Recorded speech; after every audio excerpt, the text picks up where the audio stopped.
Hello and good afternoon, ladies and gentlemen. Thank you so much for tuning in to this evening's Primetime Gaming with Mr. BoomStick and friends. And ladies and gentlemen, we got a ton of friends here, but we have something even more special. Crispy Bomb, the best voice in the business, making his camera debut right underneath me on the left-hand side. Crispy, how the hell are you? And welcome to the podcasting world in camera.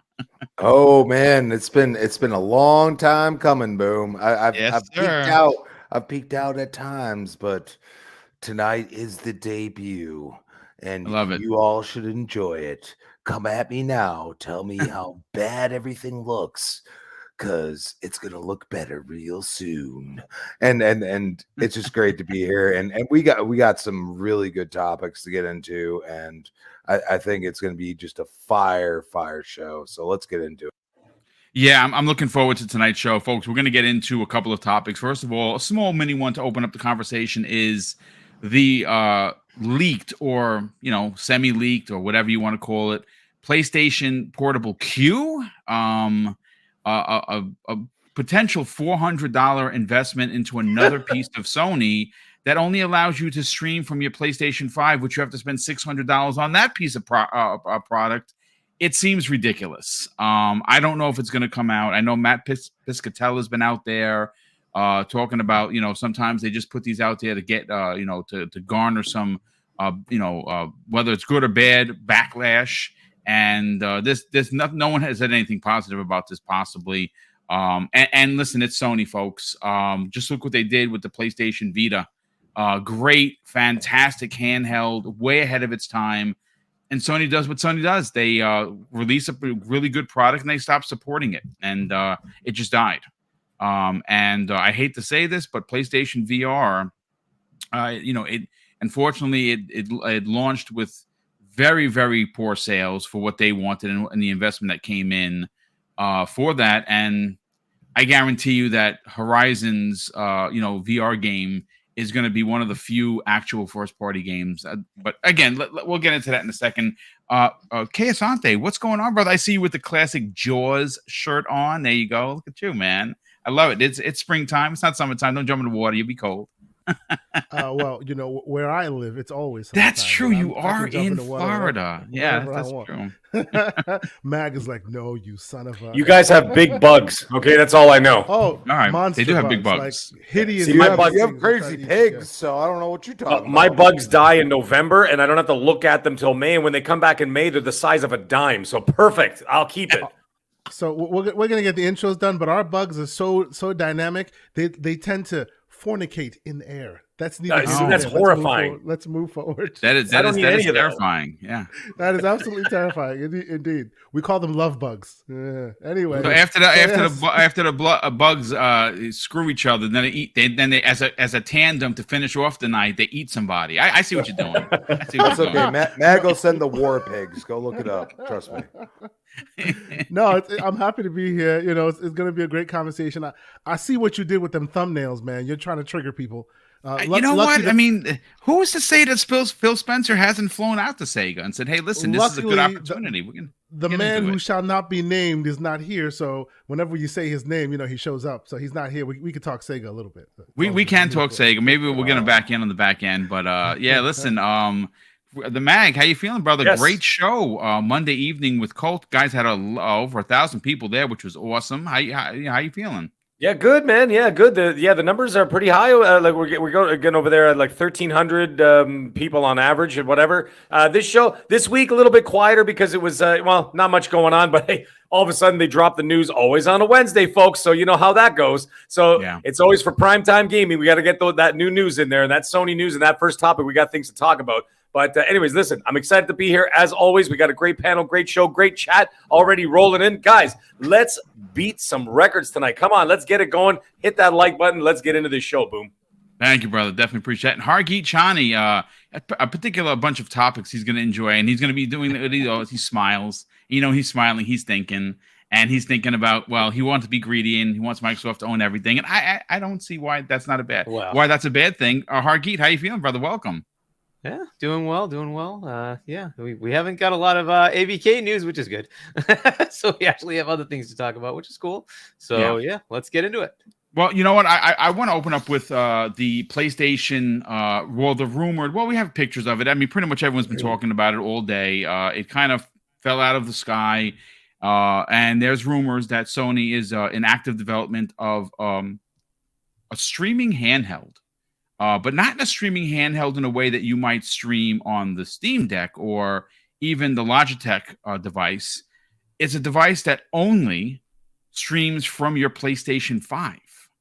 I mean, again, this, we saw a picture of it docked. It actually looks really good. I mean, I like Sony's products. I mean, I'm not a big fan of the PlayStation 5 design. It is a lot, or it's really too big. But it's fine. It's a fine console. Keasante, you're our tech guy, or at least one of them. This is a bit of a conundrum once again from Sony. Again, this is not official. Sony hasn't come out and said, "Hey, this is coming out in May of 2024." But I kind of wonder if this was shadow leaked, if you will, to kind of get the pulse of the community. Yeah, to read the room a bit. Yeah, sounds after the PlayStation 2 fiasco, PlayStation VR 2.0 fiasco. Mm-hmm. I don't necessarily know if someone's driving the ship over at SIE, because I think that if this thing does come out and it's really only used for streaming from your PlayStation 5, listen, it's Sony. They're going to charge at minimum $400 for this device. So in essence, you're going to need $1,000 to get your hands on a PlayStation 5 with a game and this streaming thing, if you don't have one, in order to stream to this. I think it's a disastrous idea. I mean, so the what we saw just a couple photos and a bunch of rumors, right. And the first thing I said was that it can't be real, because those rumors really, really, really limit the thing, right? As you said, that's one thing they're good at. They're a good hardware company. You know me. I'm Mr. Deck Gang over here. I'm all loving my Steam Deck, and we hear all these other pieces of hardware, both rumored and official, coming out from all the various platforms. There's a lot of things going on in that space, which excites me, because hey, we want more. We want a thriving environment in that space. So I was a huge fan of the Vita. I still got my Vita right over there. I got my OLED Vita right over there. I think the Vita was gone too soon, as it were, right? Way ahead of its time, I would dare say. Way ahead of its time. Great device. Even in 2023, if you want to do a little bit of this and a little bit of that, you can get so much use out of that thing. It's amazing. This device, if it's specifically set to be their streaming device, and instead of like giving it more capabilities, just keeping it solely streaming, you saw what I said in the DMs. This thing is an overgrown Wii U controller. Terrible. Like, why would you do that to yourself? That's ridiculous, right? This would basically be a competitor to like the Logitech G Cloud, right? Which itself had issues when launching. At launch, the price point I still think wasn't great and all that, but it's backed by Android. So, it's Xbox streaming, or it's whichever streaming service you want. But if it's not streaming, you can load the App Store and install standard games on it. Some people have found some really good emulation in that. Play some old school games or whatever. That makes it worthy and valuable. But this is PlayStation, right? This is Sony. So there's no way they're just going to back it by Android. They're going to use their own proprietary situation, right? Most likely it'll be hacked later on, but that's not what you buy this thing for. If you're buying it and it's locked down to their platform and can only be used to stream PS5 games, first off, in America, our ecosystem just is not capable of streaming PS5. It just isn't, right? You can't do it. It's not something you can depend on, right? And they've already come out and say this is online only. So unless they're telling you it's online only and it'll use millimeter wave 5G, which many states in this country don't even have millimeter wave. They only have that fake 5G that the ISPs try to sell you, which basically is LTE plus. That's all that is. They call it 5G, but it's not real. It's not capable of handling such high bandwidth gaming, right? So I hope that rumored part of it is just a rumor, but if they're getting into this thing seriously and they have like a serious backing, either by putting Android behind it, which I see less and less likely because this is PlayStation we're talking about, or they do come out and they say, oh, well, it is online only for PlayStation, but then when it's offline, it's still capable of doing A, B, or C. I don't know what the logistics of that would be. They need to have a plan for offline use. Otherwise, this thing is DOA, 100%. They need to have a plan for offline use. Microsoft's, they actually haven't had a four-way in, right? Because the G Cloud technically was more of a marketing thing than them backing it. But that thing, as I said, is backed by Android. So, you know, even if you don't subscribe to Game Pass, or you have another subscription service, or you buy it just for the sole purpose of playing your old Nintendo games, there's a use case for it. There's a good use case for it, and most people that use it find great pleasure in using it, and are able to, you know, load up a bunch of old school stuff and stay completely offline and have a good time with it. This thing needs to have some kind of offline component, or be damn cheap, like peanuts on the dollar, which all things that you really it's can't Sony, say. so it's unlikely, brother. You know, Exactly. I mean, that's the thing. Exactly. And this is hard for me because, you know, you can give, as we've all adopted the Mags moniker here. We love our PlayStations, not so much Sony. All right. We can give Sony all the crap you want. They make awesome hardware. I love my Vita. I was upset that they did not make a Vita 2. So I want to love this thing. I want it to be a Steam Deck competitor in a real way. That's what I want, right?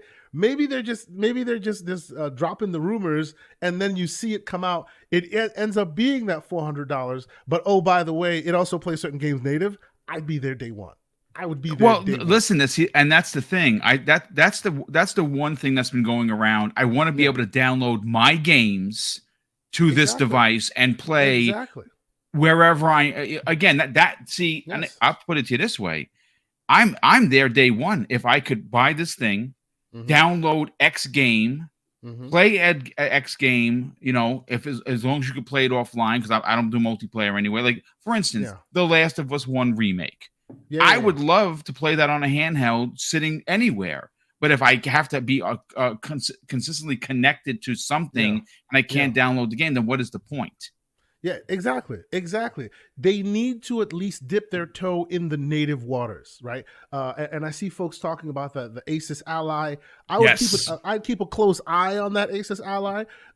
There are those who are realizing that Asus is shipping a bill of goods that their asses may not be able to cash. You know what I'm saying? Yes, because the company that brought it into the mainstream, because it's been around for a long time, right? The company that brought it into the mainstream, being Valve, says they're not going to upgrade that Steam Deck for many years. Why? Their number one reason was because the hardware that's in the Steam Deck now, to be able to justify giving you an upgrade, a next gen version, will take some years for that technology to catch up. So could they make a newer version? Sure, they could. But if they do, and they put more hardware in, it means shorter battery life. The battery life on that thing's not good already. Right? Oh, okay. And the price tag will have to go up. The reason why it's attractive is because of that $400 price point. So if you want a real upgrade that is still at the same price point, you're going to have to wait some years, right? And that Ally is trying to tell you that, oh, you can have that upgrade now. It's kind of snake oil a little bit. Will there be some upgrades? Sure. But they're throwing a lot of voltage, a lot of wattage at it. And a lot of wattage means less battery life. And they've already come out. They've already come out and said, oh, this will have the same battery as the Steam Deck. So more battery, same battery as the Steam Deck, more wattage than the Steam Deck. Meaning Steam Deck, it's about 90 minutes. You're talking about 20, 30 minutes. Like it's a little bit of, you know, playing on words. So we're going to have to keep a close eye on that Ally. The thing I will say, though, is I'm very happy that this space is as vibrant as it's becoming, right? I'm looking forward to any rumored Microsoft first-party attempt. I'm looking at you, Microsoft. I know there's one out there. You know, there's rumor and speculation. Yeah. There's one out there. So we want Jess to see Corden that, keeps right? teasing something, brother. That guy's he's just a professional teaser. There is rumor and speculation abound, and I am super excited because this segment has serious problems, battery issues. You know, how are you going to profile for battery versus like plugged in? What do you call it? Switch has had it to themselves for a long time, and their solution is make the hardware as like abacus like as possible, so you have overhead. Right? That's what they've done. That is their main reason, because the moment you push the envelope even a little bit, you lose the thread everywhere. Now they got to reprofile. Now the battery life won't last. There's a lot of problems there. So if you get all these technology companies who are really big in that space to jump in, there's more eyes on the problem and there's more potential of solving said problems. Maybe we get new battery technology that leaps over what we're used to. I'm excited to see this stuff come to fruition, but I will say, Sony, if you're going to jump in, jump in. Don't be dabbing a toe in there, making a G Cloud like device and costing it twice the price. Like, they're smarter than that, right? People gave the G Cloud so much crap because it was $300 for phone parts that cost $150, right? That's literally why people gave them crap for that, because the equivalent of all the stuff that was in the G Cloud, you could find on a phone, and that phone costs $150, right? And we get all the logistics. There was no subsidizing because Logitech just sells it to you once and can't get any more money out of you. This is Sony we're talking about. If this is first party Sony, it means they're getting a lot of money out of you every time you buy a game. Yep. Right? So just like Steam Deck, just like Valve, they can subsidize that price, take a hit a little bit on the good hardware, and expect that you keep giving them money every time you play a new game. If they do it right, it'll be awesome. Because let's keep it absolutely real. Every time they've released good hardware, it is good hardware and it sells. Even in the handheld space, right? They were ahead of their time with that Vita. So I will say it is exciting times for a person who wants real console gaming on the go. It's exciting times for that. If the rumors for this thing are exactly true, honestly, I think it's kind of DOA, because what they're offering, you can get now on your phone with an attachment. Literally, that's what you can do. And actually, the phone is more capable because you could take it on the go, whereas this thing would be stuck at home. You know what I mean? Yeah. And can only do home things. So we'll see how it goes. But let me be clear. I am excited for this thing. I'm excited even for the idea that more people are playing in these waters, and that will lead to better stuff for us. So that's my thoughts on it. Yeah, Crispy, let's get your hot take on this. Is this another DOA device like the PlayStation VR 2.0? If it comes out as it's been reported as only being a streaming from your PlayStation 5 device and not used for anything else, to me it sounds ridiculous. Dead on arrival, dude. I mean, what does Q mean? Number one, why not just put Vita there? Like, we all know this. Like even the youngins that didn't play it know what a Vita is. Like, and that's where we were experimenting with names and this and that. I mean, if you really look at it, why are they calling it the Q-Lite? What is it? Quantum technology? Is that what it is? Is it super special? I mean, seriously, like, do we know if that's the official name or a project? I have no idea. That's the project name. Well, that's fine, but still, it's stupid. Okay, and to throw it out there like this, you just threw it out there, and we give Xbox crap for this. I think we do. You know what I'm saying? Like, oh, let's just throw it out there and see what happens. No. How about actually supporting the things that you bring out?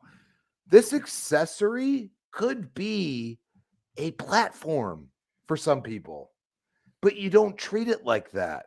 It's just like PSVR 2. It could be a platform for some people. I mean, if you actually supported other ecosystems that could use it technically, guess what? You'd probably sell more. Holy crap, Sony. No shocker. You're a hardware company. I mean, come on. I mean, they are a hardware company. I have seen people, my friends, use their phone connected to their PlayStation and sit in queues for Final Fantasy. That is my best friend. He loves Final Fantasy. It hurt him to sell his PlayStation. But as I'm booting up an Xbox exclusive, and if I wait over 2 minutes and I get mad about it, that's because it usually isn't that. Okay? And for you to wait 30 to a whole hour of time and to have to use your phone because you want to do other things instead of sitting in front of your console. That's stuff I used to do when, God, I was like 15. Like, come on, dude. You know what I this mean? to me seems like it's gonna. It's again. I don't know how they can consider putting out a piece of hardware that is literally in tow of your own only PlayStation. It's again, it's ridiculous. So I want to address this because I know it's going to come out at some point. Because us guys that play on Xbox, we have said we do want a handheld. I would, yeah. We want something that's platform agnostic.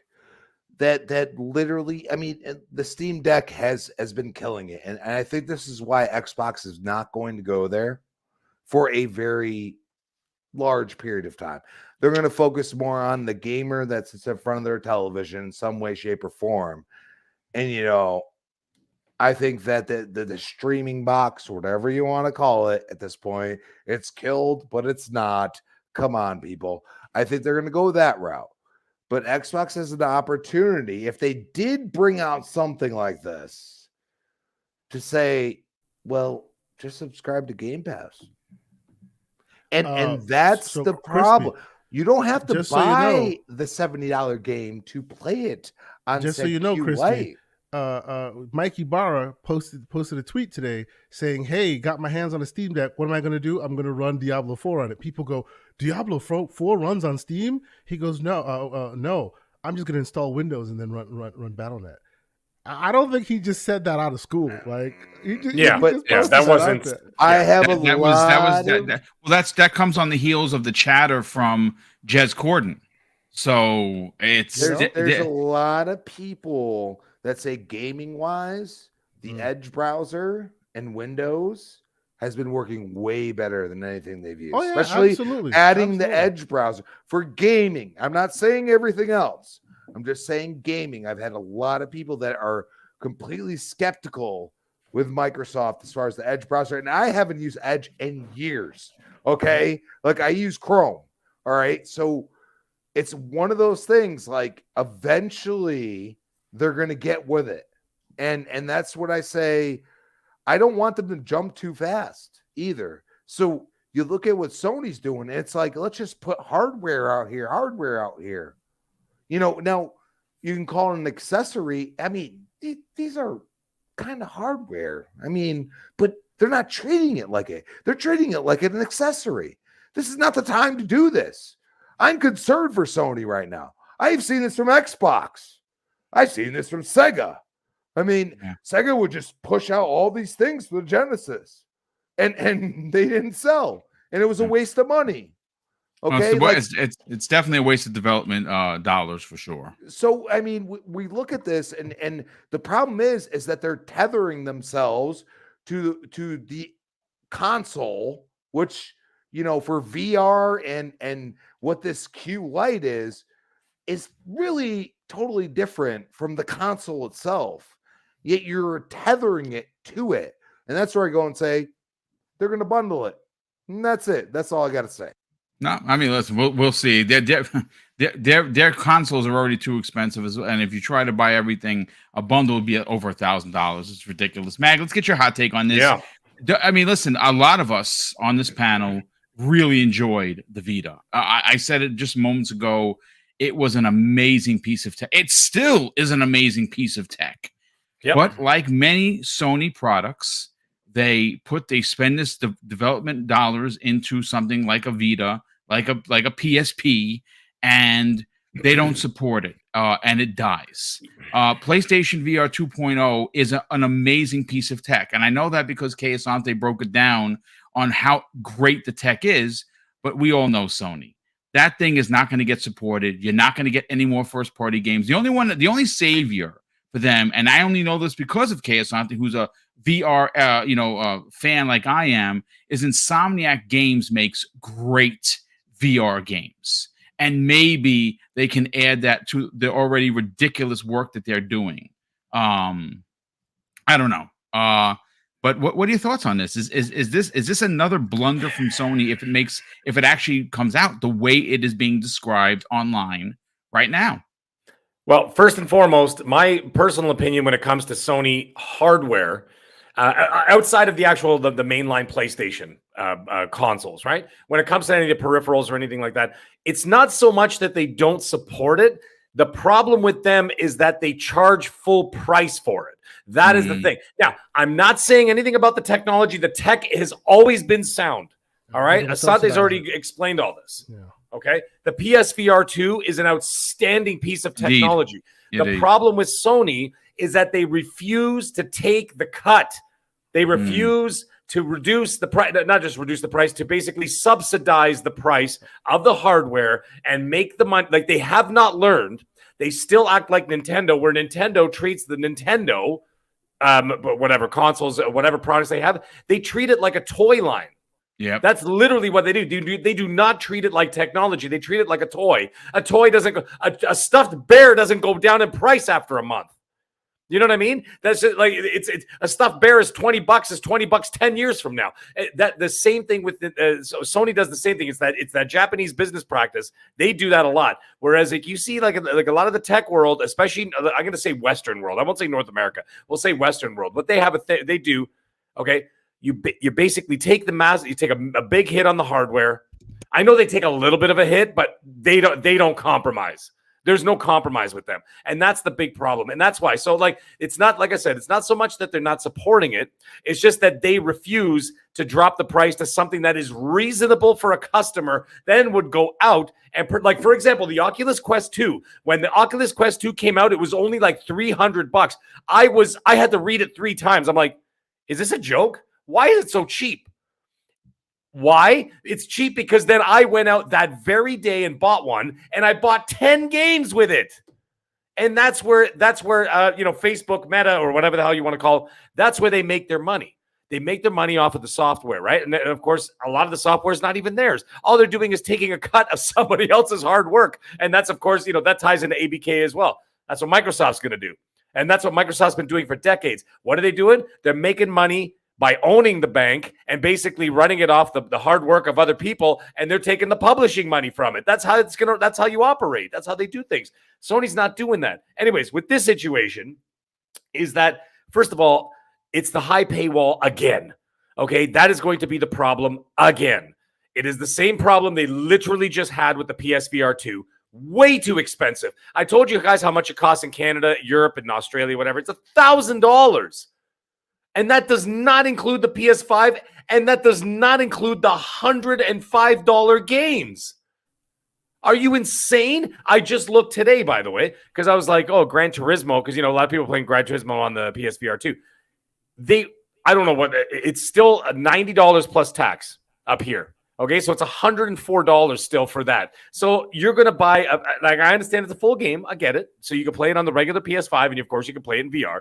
But the thing is, if you're trying to launch a product and the game is over a year and a half old and you're still charging $104 for it with the launch of a PSVR 2, which is $1,000 on top of the $800 console, are you out of your effing minds? That is a $2,000 paywall outside of the United States.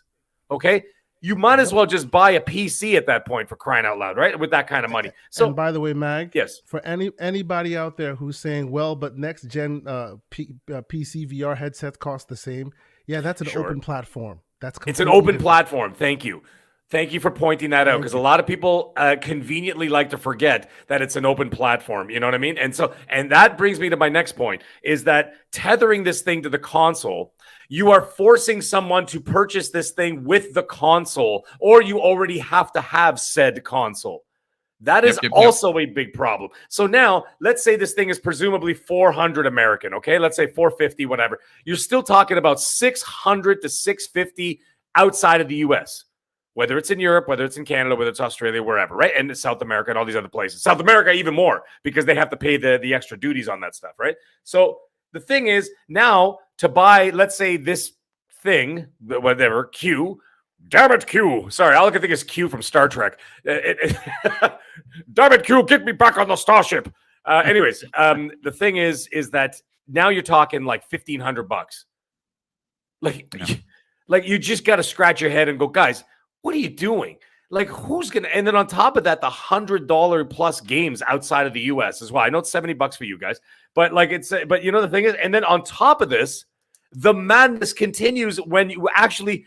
No one said this yet, by the way. When you read the article, when it said it's going to launch somewhere around the time of the PS5 Pro. Yeah. What is going? Not just the PS5 Pro, the PS5 Pro, and by the way, that other peripheral that lets you plug in a CD drive. Right. There are peripherals all over the place at this point. Imagine one person's house with all the PS5 peripherals. It's amazing. You know what, Asante? You know what it reminds me of? It's like the Sega 32X when it was stacked up like a hamburger. Yeah, the stack of things. The Tower of Power. It looked like a Call it what it is. It was the Tower of Power. The Tower of Power. It was like the Jenga. Power. It was like the Jenga video games. Like the thing was wobbling back and forth. Anyways, it is what it is. But the thing is that now you're talking about a PS5 Pro. Are these guys completely tone deaf? Okay, I get it. Like the hardcore, us. Okay, but you haven't even scratched the surface of what this generation is supposed to offer us. You can't even offer a 60 FPS with 4K, and you're already talking a PS4 Pro. You could do those on these machines now. They haven't been able to tap into the hardware yet. And now you're going to offer us another $500, $600 console. And you barely released a handful of games. That goes for Xbox too. Xbox not off the hook here. No, Xbox has got no. I'll tell you right now, if they start with this mid-gen refresh, I'm like, hey, Xbox, why don't you release, I don't know, more than one game this generation, and then we can talk turkey about a new console. I'm just joking around. I'll tell you, Mag, I actually will give Xbox more crap about that than I do PlayStation. Because Xbox has a lot more overhead that's not used more than PlayStation. Exactly, so, and that's the other thing. Absolutely, and of course, I'm joking. Anybody gets their panties in a knot in the chat. No. Listen, we speak about one. We got to speak about the other fairly. And I go out of my way to give Microsoft smoke when they deserve it. I don't overly attack them, but we're still waiting for first party to deliver. Sorry. Exactly. So, can you imagine? You're still waiting for first party to deliver, and then they launch a new a mid-gen refresh. Are you insane? Yeah, you haven't even shown us what Senua's Saga is going to do, what Fable's going to do, what all these other things are going to do, right? And so these are like this is obviously Microsoft doesn't seem to be going down that road, and like Asante said, they have more overhead, so they have more longevity in terms of the tech this gen, so they don't have to do it as quickly as Sony is going to have to do it. However, yes, Sony has released obviously significantly more first-party games. Overall, I know I've seen the lists, guys, of like, but you know, but if you actually look at the first party games from the Xbox Game Studios, from Bethesda, whatever else, you know, Sony, well, never mind Sony, it's basically Insomniac. It's basically doing all the heavy lifting, right? And they will continue to do so. But anyways, the thing is, you look at this, it's once again, it's these paywalls. That's where it all boils down to, you know? And the other thing is, Asante mentioned something about the battery. This is the last thing I'm going to say before I pass off the mic, is that he mentioned something about the battery having more of a battery life. Batteries are expensive. Okay? You remember Jurassic Park, the first one? You remember the lawyer inside the car with the T-Rex and the kids are farting around with the night vision? He goes, is that expensive? Oh, no, sorry. Is that heavy? They go, yeah. He goes, then it's expensive. Put it back. This thing is good. It's going to be a big, heavy, great piece of tech. But let me tell you something. The batteries cost a fortune. Why do you think Teslas are so expensive? It's not they're expensive because, I mean, apart from they're awesome, but awesome doesn't cost twice as much as other cars. It's because you're paying for the battery. Yeah. 30 grand right off the rip is the battery. And now if they're going to put a better battery in this than what they're doing on the Steam Deck, expect it to be about the mid price range of the Steam Deck, which I would say somewhere between $450 and $600 American. Wow. And that is not, I mean, just like, and that's you know, not someone good battery proved me life, wrong. to be clear. That's not good battery life. Like, everyone knows that where Gabe and co, you know, screwed up. Well, not screwed up, but where they had to subsidize, where they had to eat the cost a little bit, was battery and the screen on the Steam Deck. But everything else is so great that you circumvent it. If you put that battery into something else and you're not subsidizing it, it sucks still. You're getting like an hour and a half at most. See, you know what the thing is? This is something, sorry, it just dawned on me right now. They're designing this thing like a standalone console, right? Mm-hmm. With the power, with the battery life, with all these other things. But the problem is you're forcing people to tether it with a PS5. So that doesn't make any sense to me. How can you tether something to a PS5 if you're basically, producing something that with the technology of a standalone device like a Steam Deck? Steam Deck does not. Well, I mean, you kind of do. Like, you know, you need some kind of a PC peripheral to like be able to download games, whatever else. But you don't require it, as far as I know, right? No. But the thing is that this requires it. Why? Then why make it so powerful? Just make it a stream device, and that's all there is to it. You know, at least Xbox, please, Xbox, do not make a handheld. Don't do it. Just stay away from it. You know why? At the end of the day, they're already marketed cell phones. You've already marketed with tablets. Cell phones and tablets are amazing pieces of technology right now. You do not require an extra handheld. You could buy peripherals like little controllers you can stick on the end of your phone or whatever you want to do. Right? Or the little clips that you have, like you can put on a controller, whatever.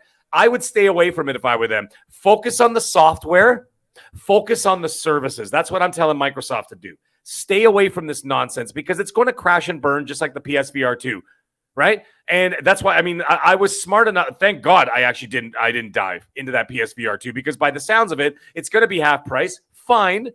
But I'm not even sure I'd buy it at half price because I have a feeling by the time I buy it at half price, they're just going to not making any games for it. Yeah, they're going to stop making games Shovelware. for it because they're just going to ditch it as shovelware now, right? So, Yep. anyways, I think long story longer, I think this is a mistake, and I think like you guys had already mentioned, I think they're just testing the waters to see what happens, see what kind of interest it garners, and take it from there. But you know what? I think it's a mistake. They should focus on their gaming and focus on acquisitions so that they can have healthy competition with Microsoft for the rest of this gen.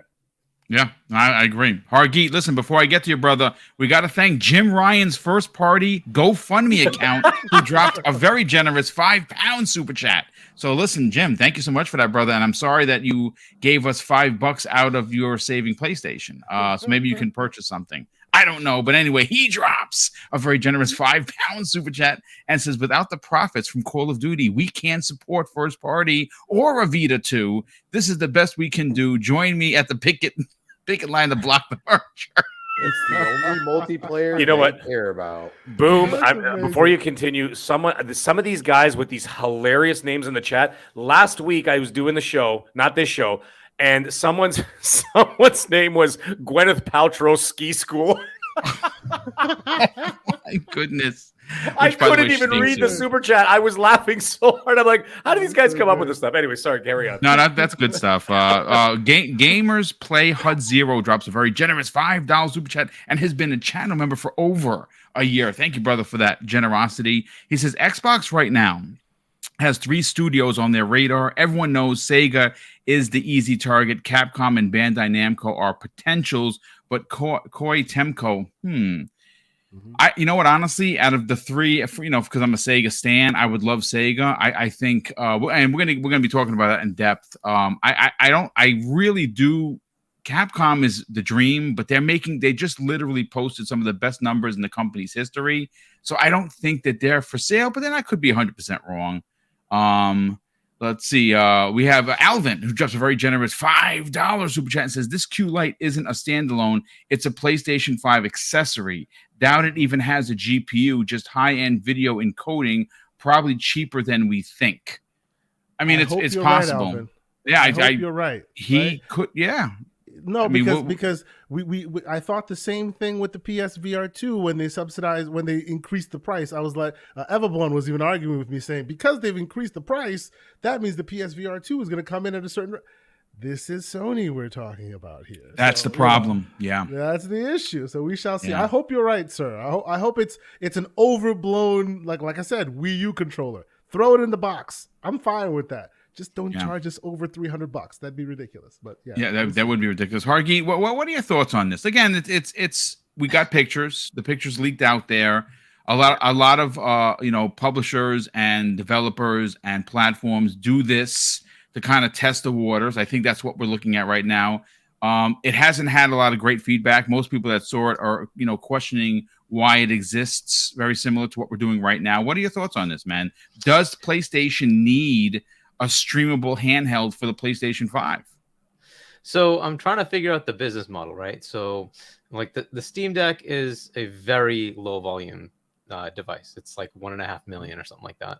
That to Sony is not going to cut it, right? They wanted to sell 2 million PSVR 2s. There's just no business case to do this for 1.5 million. It's just not a thing, right? So they're looking at Switch. Obviously, that's where they're looking, right? and saying, okay, what can we do to compete with that, right? Because they're actually getting smoked by a very low powered Switch, and like, what can we do to make something similar? That would be the only reason to look at this, right? And well, they still want to have some quality bar, so fine, you can stream PS5 games, but maybe it does play Switch level games, indie level games, right? It could do something like that, or it literally is just a streaming device for $100, and all it does is stream your PS5. Okay, as a $100 accessory, maybe it does make sense. You have one PlayStation in the house, and somebody's watching a movie and you can't play. Okay, take your streaming device. You got it. Go to your room and play. Fair enough. That at the $100 mark, it could be something that somebody could potentially pick up.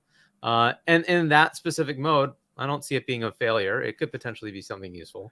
We'd have to have particulars like that, though. That's basically right? So, what is it? PC. What do they call it? The PS Vita TV. I have the same thing. I cost $100, right? But do we really like think that's simple. How much it would be though? Like Hargeet, you really simple. think that they would charge you like $100? I hope you're right. It just depends on like how much battery you need, right? So it's still gonna have enough to be able to stream like a video stream, right, and be able to send inputs back.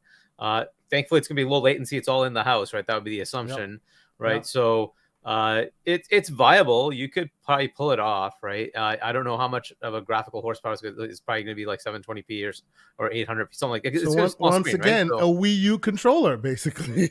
Literally, a Wii U controller. The point is, why is that a problem, right? So what's the Steam Deck? Is that like 800, yeah. something like that? What's the resolution on it? I think it's around there, right? Yeah, 1280 right? by 800. And it looks stunning, right? Because it's a great. small screen. Yeah, because it's a small screen, so you don't need a lot. You scale that 4K stream whatever from PlayStation 5 down, it'll look great. So it is viable, but that will be the only business case that makes sense. I think they should open it up to other things too, and say, hey, if you have you want to stream games from Nvidia, go for it. You want to take xCloud, go for it. You want to whatever, right? All the private providers that would mean out there, it needs to be Android backed or something. Right, and it's gonna be something, right? It's like it's either Linux or Android. They're gonna do something, right? They're gonna write a whole new OS. It wouldn't make sense. It wouldn't make sense, right? To keep it simple, they probably are just gonna use Android, skin it, and then here you go, right? Well, I mean, the Vita had their own proprietary version, right? Presumably, but that was because it was a full local. You're writing games, so you have to have an SDK. Exactly. You have to have a whole system to be able to handle it. Fair enough. This is just a streaming device, right? It would just make more sense to say it's just a skinned Android or Linux and go to let town, the record right? show. I hope you are correct, man. If it's Android backed and it's it's basically the G Cloud for PSVR for PC PS5, I'd be there day one. Just make the price cost effective. I mean, at that price point, right? It's like, okay, fine, right? And if somebody wanted to stream something remote, it wasn't PlayStation, and they don't care about the performance levels, do whatever you want with it, right? So that is a viable thing.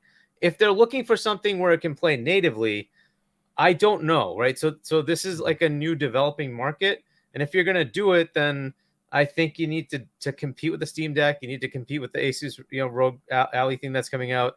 Do that, fair enough.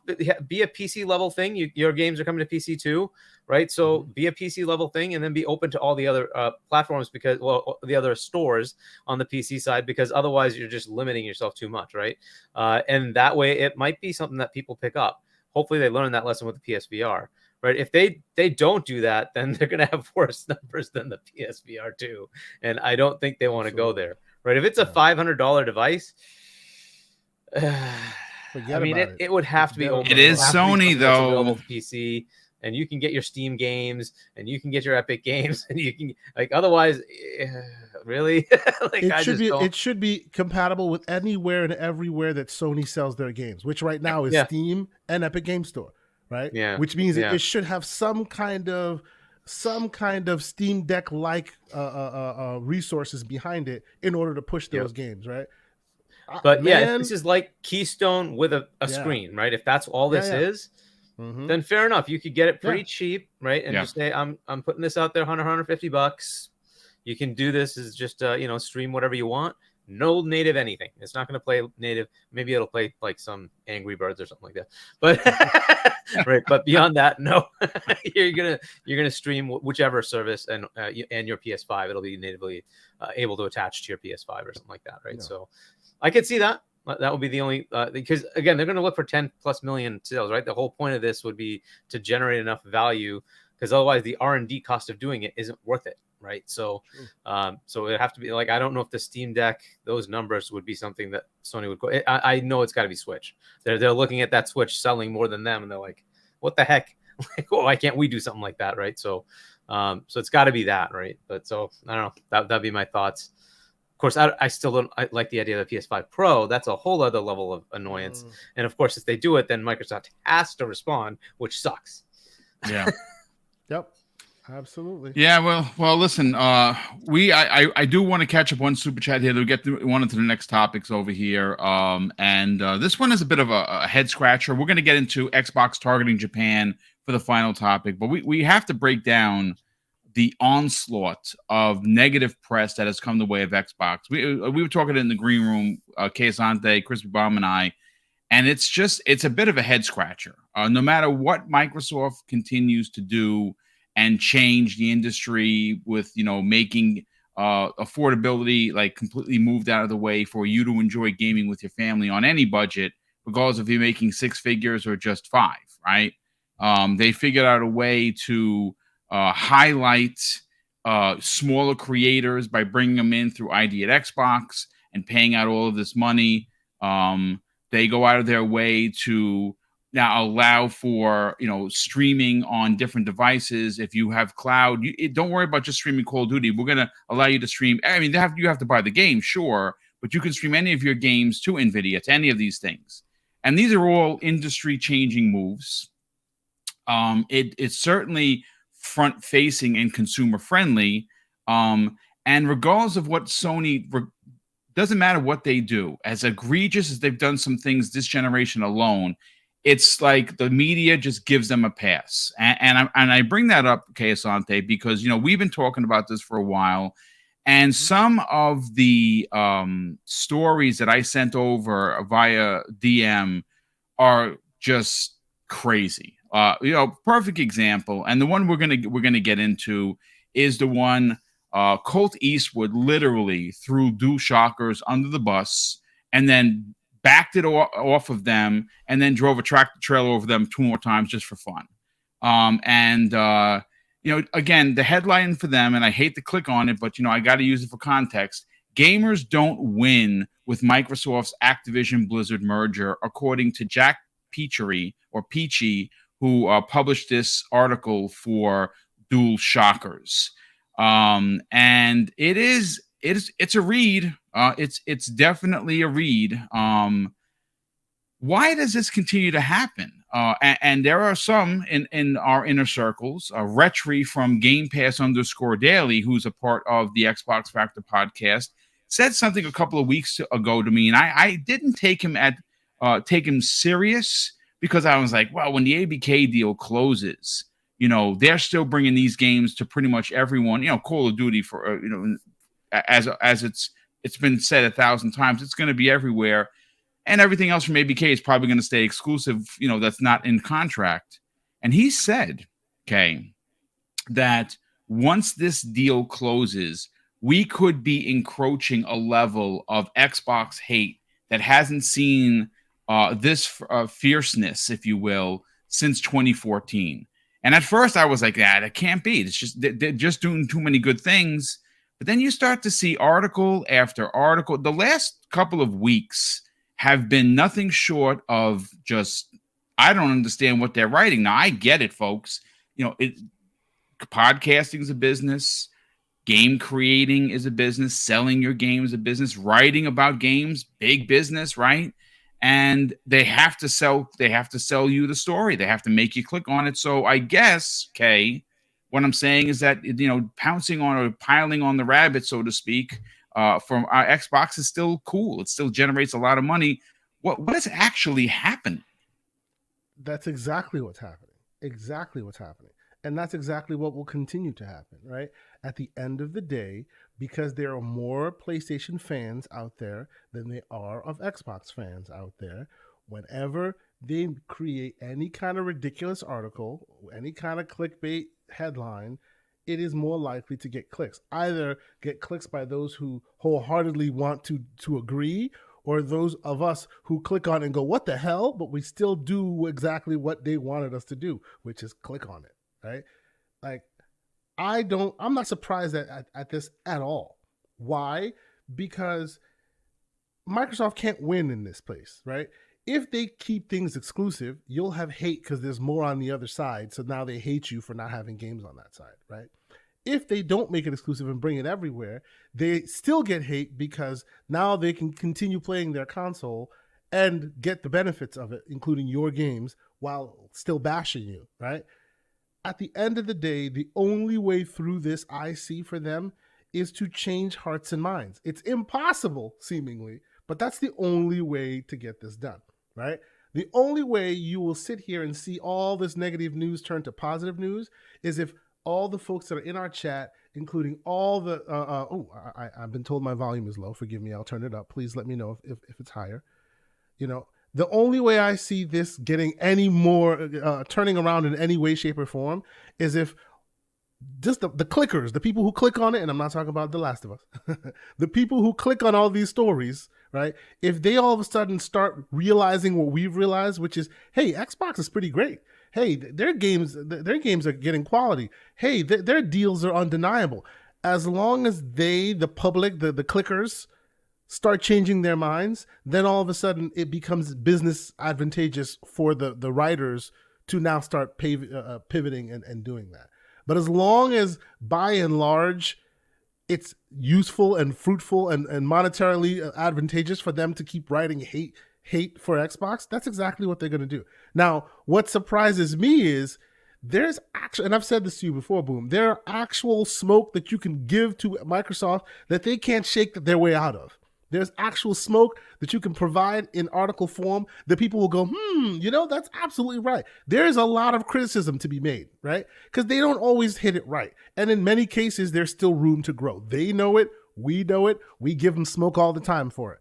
But what surprises the heck out of me is more often than not, you don't get those articles. They come out with the weirdest, most outlandish, what is it? Microsoft has an embarrassing Square Enix problem. Seriously? That is what you decided to produce? Those are the headlines you decided to deliver? The ABK deal is not good for consumers, even for Xbox players. Like, please, put that away. What do they do? Like, shut the heck up and sit the heck down. Like, some of these things are just so bald-faced ridiculous that it just makes it like people lose the thread, right? It's almost like they're mustache twirling on purpose just to show you that they're that they're there to be. They're borderline like the news rags you read at your grocery store before you're up, right? They are like the Inquirer now. When in fact, there is actual righteous smoke that you could be using to really make people go, hey, this is a thing. And it also gives you credibility. But somehow that's not enough. Like, I just don't get it. But honestly, all in all, I think this is all fair game, right? It's all fair game, especially considering the fact that, for many, right? Many of these people grew up with PlayStation. They grew up loving PlayStation, so they start writing in games, and by and large, they stick with PlayStation. And it's business. The business reasons work in their favor to continue writing about and for PlayStation, right? And now all of a sudden, it looks like this incumbent, this challenger, is going to show up and take away your games, right? "Quote unquote." So they're riling up the base, as it were. It makes perfect sense to me. The only way you change this is what Microsoft is slowly starting to do, which is make the deal so undeniable that you must literally look at yourself in the mirror and go, I'm a moron, if you continue to deny the deal is undeniable. At that point, many smart folks among the public, not the hardcore crazies, right? Many smart folks among the public will go, you know what? This thing is actually not a bad deal.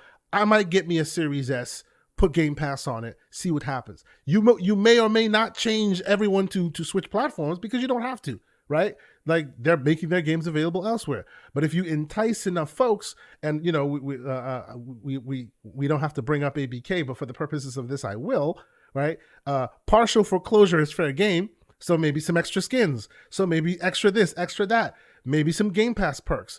You make it advantageous for somebody to subscribe, make their game so undeniable that at the end of the day, it's like, why am I paying $70 for this thing when I could be getting it as part of my subscription? You keep that train going, and eventually the people that tend to read will go, hey, this is actually not right. This service is actually pretty good. It starts changing hearts and minds. And once they do that, these DualShockers and Metro UKs and all of them will no longer be able to get away with it, right? Until that happens, it's all fair game. And unfortunately, Microsoft is behind that 8 ball, right? That's just the way it is. It's unfortunate, but there's a way to handle it. The way Sony handles it, and that's show your fangs. Madam, your fangs are showing. You ever heard that? I've heard that plenty of times. But you know that the minute that the company that is known as the biggest company in the world, sometimes the biggest, other times the second biggest, if they do what Sony does, all of a sudden they'll be known as the evil empire. You can't walk around like Sony walks around, because Sony has the benefit of being small by comparison, right? Oh, they're young, they're scrappy, they're small.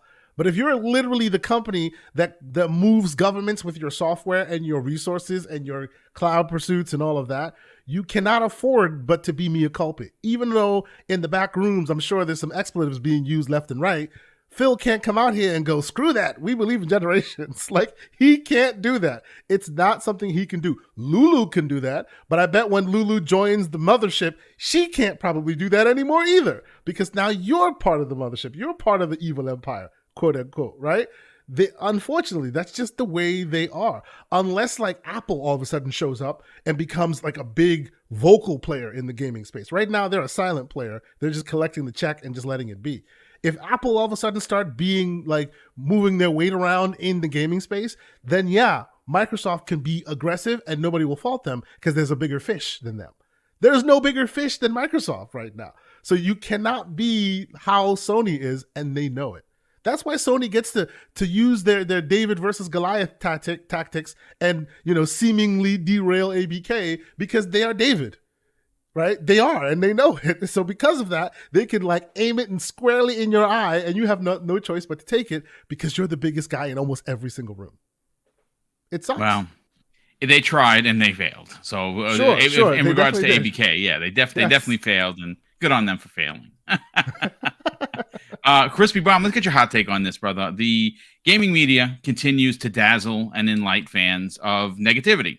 One story I pulled here, and this is great. I love it. VG Charts, who's been off the rails last couple of articles, puts one out. Developer claims Xbox Series S will struggle later into the generation, and this is from an indie developer, not even like a prominent, like an Activision or an EA studio. It's from a small indie developer, and they decided to print that article. I find it to be, as a matter of fact, Dutch couldn't be here because he's having connection issues. He's been having them all week. That's why you haven't seen anything on his channel. Hopefully that'll get cleared up. He says it's from an indie dev. He's excluding the tools that will reduce the overheads in his estimations. So which is exactly what Digital Foundry did, which pissed me off because they know better. This guy's an indie dev. He can just use the tools as it were and doesn't know all the extras. Digital Foundry does, but they still went that route. Yeah, it really bothered me. Yeah. Crispy, what are your thoughts on these consistent attacks over the last couple of weeks? And I think it got worse the minute the CMA took Sony's complaints off the board and said, okay, yeah, there is no foreclosure strategy that makes sense here for Microsoft. They're going to lose billions with a B. They actually said it in the paperwork, which would make sense. So PlayStation is the number one selling Call of Duty box, and it's probably going to remain like that for quite some time. So once that hit, and we started getting the rumblings that the EU was going to pass, and Japan passed, and we have all of these other countries that are passing, and the FTC is going to wind up bending the knee. Then we saw like a pedal to the metal moment with the media gunning for Xbox. Everything was on the line for them to write about, but nothing good. Again, how many articles did anyone on the panel or the 600 people here see about that amazing interview with Xbox On and Sarah Bond? She said a lot of things there, folks. A lot of things that could have been reported upon. I don't know. One of the ones, the most impressive to me, was that they paid out $4 billion to indie devs over the course of the last 10 years. And again, no mathematician, folks, but that's $400 million a year that you're paying indie developers to be a part of ID Xbox. No stories on that. Crispy, what's going on, brother? Well, actually, go right after that. Just think about it. Even Michael Pachter on Destin's podcast said Xbox is going to change the game, and it's actually going to benefit the consumer. And here's why. We have dealt with these AAA bangers, but for some, might not be an enjoyable game. And there's a price to pay generally when there's a AAA banger. Xbox has completely eliminated that as far as their own exclusives. What third party does and what they agree to with Xbox has nothing to do with the way Sony interacts. Sony takes third parties, makes them exclusive. Okay? Now, timed exclusive is starting to look pretty shady after all these years. I'm just saying. So you look at that and you say, well, why is there all this hate? Because if you don't know, then you don't know. You don't know how we play on Xbox. If you play only on PlayStation and you happen to be a journalist, guess what side you're on? It is PlayStation. And I feel that because the PlayStation 4, rightfully so, kicked the hell out of the Xbox One. But if we really look at it, imagine, you know what? Actually, let me take it back real quick. Imagine if Cortana, remember Cortana? Remember you could say Xbox on and all that happy horse shit. Remember that? Imagine if Cortana became its own integral device, let's say Microsoft something or something like that, and it was in your home and it was its own device. And Cortana, or we'll call it Microsoft Cortana. There you go. Do that besides the Xbox. Instead of going all in on this TV bullshit, go, hey, we have an AI here. I mean, that would be ran by ChatGPT at this point. So I don't know. Like, Microsoft makes these small little investments that may not mean something, but to some people, you can't live without it at some point. And Sony continues to do the same thing over and over again. They go hardware. I mean, they're building electric car, people. Do you see Microsoft building an electric car? No. Do I discredit Sony for trying to do it? No, I don't. I want to see what they're going to do. You know what I mean? Like that's called competition. They know that they can do something and they're going to try to do it. And that's what Microsoft's done for years. And this is why there's a defense contract with the US government. Okay? And it involves AR. A lot of people, yeah, HoloLens, yeah, they're using that. Like there's a little smidgen and on your good eye, whatever good eye you have, because I only have one. And you can shoot a gun right-handed, left-handed. It is literally tethered to your sight. And they've been using this for years. You've seen it in movies, people. You know what I'm saying? And this is Microsoft's AR aspect. And that's where HoloLens comes in. And that's where you go and say, okay, where's all the hate coming from? It's coming from they don't have it and they haven't even bothered trying it. Yeah. I mean, some of these people make a ton of money. So, I mean, if you really wanted to get into it, if you really wanted to find out what it's all about, you could buy it, because we've seen Twitter users put this out there, like what they experience using the HoloLens. You know what I'm saying? And No, but like, what can Microsoft do to change the media's narrative? I want to keep there's laser nothing. focused There's on it. nothing. There's nothing. Boom. Mm. That's what I'm trying to say. You, you could be too far ahead and get all the hate. We're at this happy place right now, especially people that look at Microsoft Xbox and say, I remember Microsoft when they were hated and all this, and I didn't like them. But as we've gone along, I feel like they are people first. They are consumer first.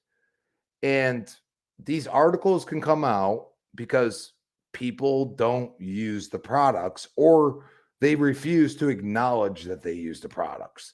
And unfortunately, that's where we're at. And as long as these people, I mean, you could have asked any of them for comment or something like that. Like, it becomes a point where you're just attacking something because you just don't like it. And we're at that. I mean, boom. I mean, come on. Like, we've been talking about this for like 2 years now. Like, it has been like an onslaught of just like random, like how many times we talk about Metro? Like, the only reason why we talk about it is because they said something negative. And that's something that where I say, why are we even talking about it? You know what I'm saying? So we're at a point where the negativity is going to be there. It's whether you see through it or not. And I think that's going to be hard for some people. Not for me. I was a PlayStation gamer for 10 years. I've been an Xbox gamer for 13 years. I was a Nintendo gamer. I was a Sega gamer. I've seen companies fall. I've seen companies overtake. I've seen companies fumble. I've seen all of that. And these journalists, like, I feel like some of them are way younger than us. And it's unfortunate because all you have to do is do a little research. I mean, I was still in the internet age. It began, but you could still find articles from like 2002 and stuff like that. You know what I'm saying? So, like, if you do a little research, which they refuse to do, they don't want to see the facts. And that's the problem. Instead, they're going to make up stuff and get you to click on it. And I think that's where we're at. Yeah, no, I mean, it makes sense. I just wish Microsoft would keep their Rolodex and keep putting things in. Oh, site said this. I remember that. No preview for you. Listen, Harky, They're not in a position to do that, Boom. They're not. no, They're- it's true. They not. wouldn't anyway. They're the nice guy. But Harky, listen, these stories continue to come out. A lot of people. I'm starting to get on that bandwagon where the articles are going to start coming out fast and furious once the ABK deal is done, because at that point, Sony is going to be there's a chance that they may not be market leader forever. There's no doubt about it. What are your thoughts on some of the headlines that are making the rounds, specifically where Dual Shockers calls calls Microsoft basically out, saying that the gamers, us, the consumers, don't win with Microsoft's Activision Blizzard, because I know they're not speaking for me. I know I'm going to win.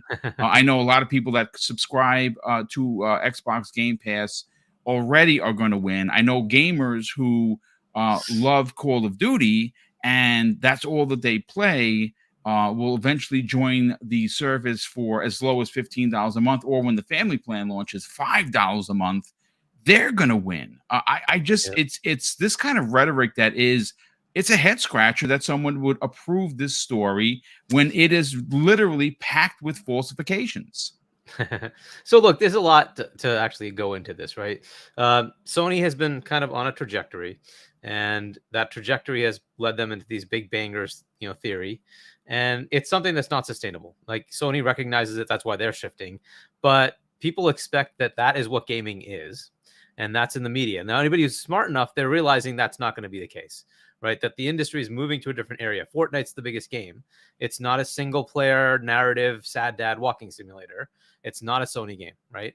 But that's the kind of game that keeps getting made that makes a lot of money, right? And that's where Sony is pivoting to. Microsoft's already pivoted there, right? They do those, service games. They bought Minecraft, for Pete's sake, right? They already recognized that a while ago, and Microsoft made the right choices to say, we're going to have these games that people have engagement in, right? That's what we're doing. The Call of Duty, the whole ABK thing, that's about that. It's the engagement, hundreds of millions of players. That's what they want, right? And they don't care what platform you're on. They're going to get the engagement. They want the engagement, right?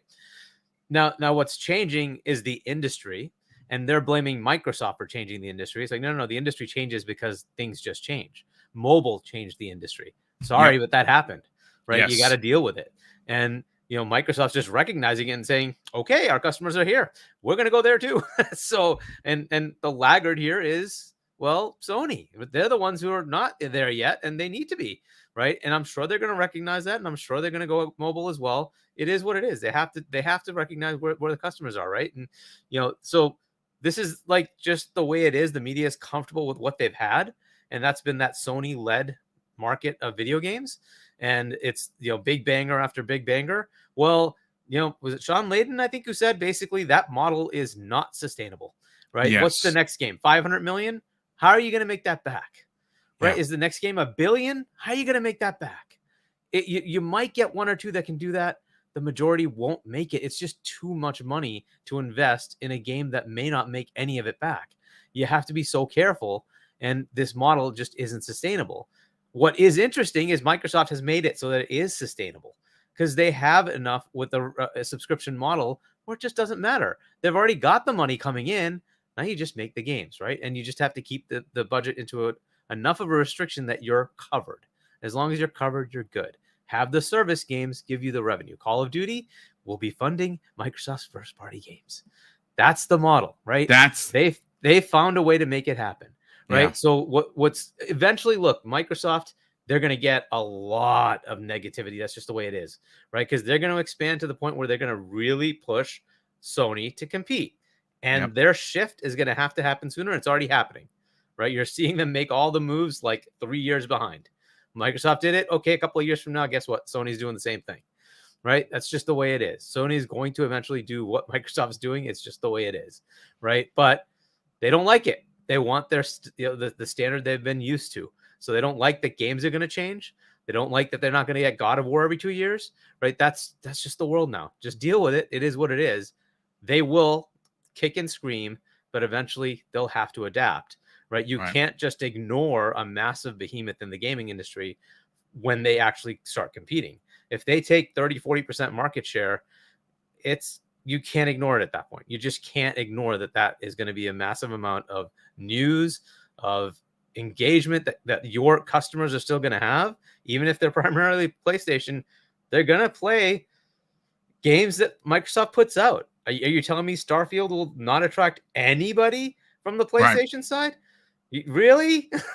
They're going to get gamers over there, and your customers will want that, the coverage. So they have to adapt. It's going to take a few years. It is what it is, right? But yes, up front, oh my God, they're going to go kicking and screaming. What the hell's going on? Mm-hmm. It's just the way it is. I like. It's been that way for a while. They were the punching bag of the industry because they really were in way dead last place. But as you struggle and come up, this is the thing. When Microsoft does have the money and they can actually say, if they want to do it, they can actually compete pretty well. And when they start doing that, it's going to disrupt things, right? So I think the media will eventually flip. At some point, it'll become a bit more balanced. There's going to be a Sony edge for quite a few people that are like that, but there will be a lot more people who are going to say, "Hey, wait a second, right? That's unfair, right?" So there'll be more coverage of the more, I guess, neutral or positive side for the Xbox side, which today it's harder to see, right? There might be some, right? Windows Central doesn't exactly, just totally trash Xbox. They try to do fair coverage of Xbox. Right, correct. Sometimes where it's necessary, smoke. Why did you do this? This is not good, right? Fair enough, right? And that's a bit more what you want to see. Eventually, more people will shift there. But this is a specifically PlayStation-focused media outlet that did this, right? So, I mean, you kind of have to expect they're going to say, I don't like what you're doing in my PlayStation. Okay. Sorry, who was trying to say something? That was Everborn. I said, Kay Asante, I looked into the mirror and I said Sega 3 times and Everborn Saga showed up. Your mic is flipping. See, this is what happens when you don't show up beforehand. His mic is fluctuating a bit. You even missed the Sega topic, sir. What happened to you? We said Sega so many times you didn't show up. What happened? I don't know if you can hear me. Yeah, we'll get him back in a hot second. While he fixes Oh his wait, mic. I'm here. I was Okay, there talking you on go. mute. Can you guys? Yeah, I was saying we're getting very close to tax season, and Everborn has several businesses that he has to account for. So Everborn is looking after those things. Yes, that's okay, brother. But Hargeet, I think the thing to and this is to what Crispy was saying earlier. The thing is, I'm going to quote John Campea here when I say winning cures everything. Indeed. As soon as they start delivering, you will see the media coverage tide turn. And again, the article in question about Xbox gamers are going to lose. No, I mean you have to understand it's coming from a place from a publication called Dual Shockers, like the Dual Shock controller. Like come on, right? You don't really expect to get a fair Xbox take. And again, that's the whole thing that has always been super. I don't know if frustrating in the word, but it's been super interesting to me how every regulator that looks at this thing and everyone who talks about these things in terms of the negatives, they never bring up the positives for the Xbox customer. And it's sort of like you're just supposed to suffer because you chose Xbox, right? Yeah. Right. How dare a company try to do something for their customers? The needs of the few cannot outweigh the needs of the many, at least in their hypothesis. Just this novel idea, right? Well, and this whole idea that and again, I think regulators are starting to see this, right? Because again, we've pointed this out. Everyone who has looked at this has said that has completed their investigation and got all the information. They've said no, this would actually be good for the console space, or at least there's no cause for concern. So that is good. The facts come out. I think this article, I didn't even read this article when I saw the title because I knew what they were doing. Mm-hmm. And again, it's the same thing every time. And I know, like here, we're trying to call it out, but they make these articles so they can get called out. And then we are going to go there and read the ridiculous thing that they say.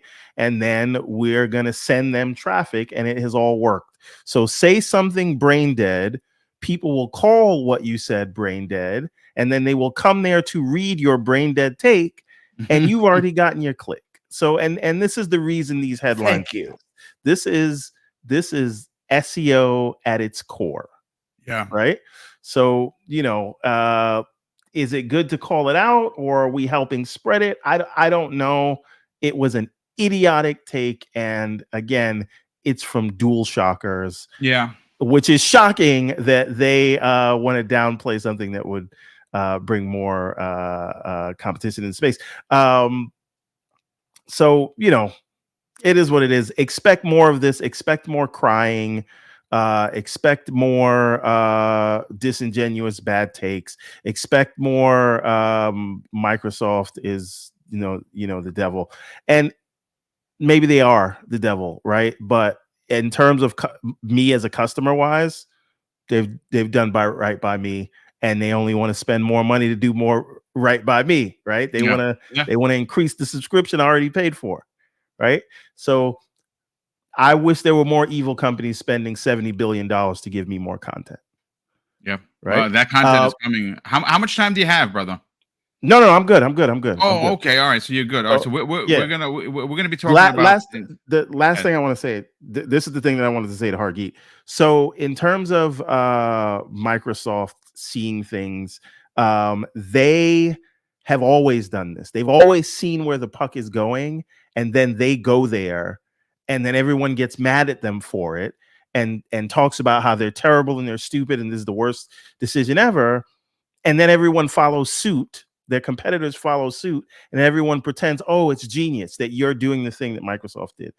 We talk about all digital and it's nothing now, but when Microsoft did it, oh my God, licensing, always online.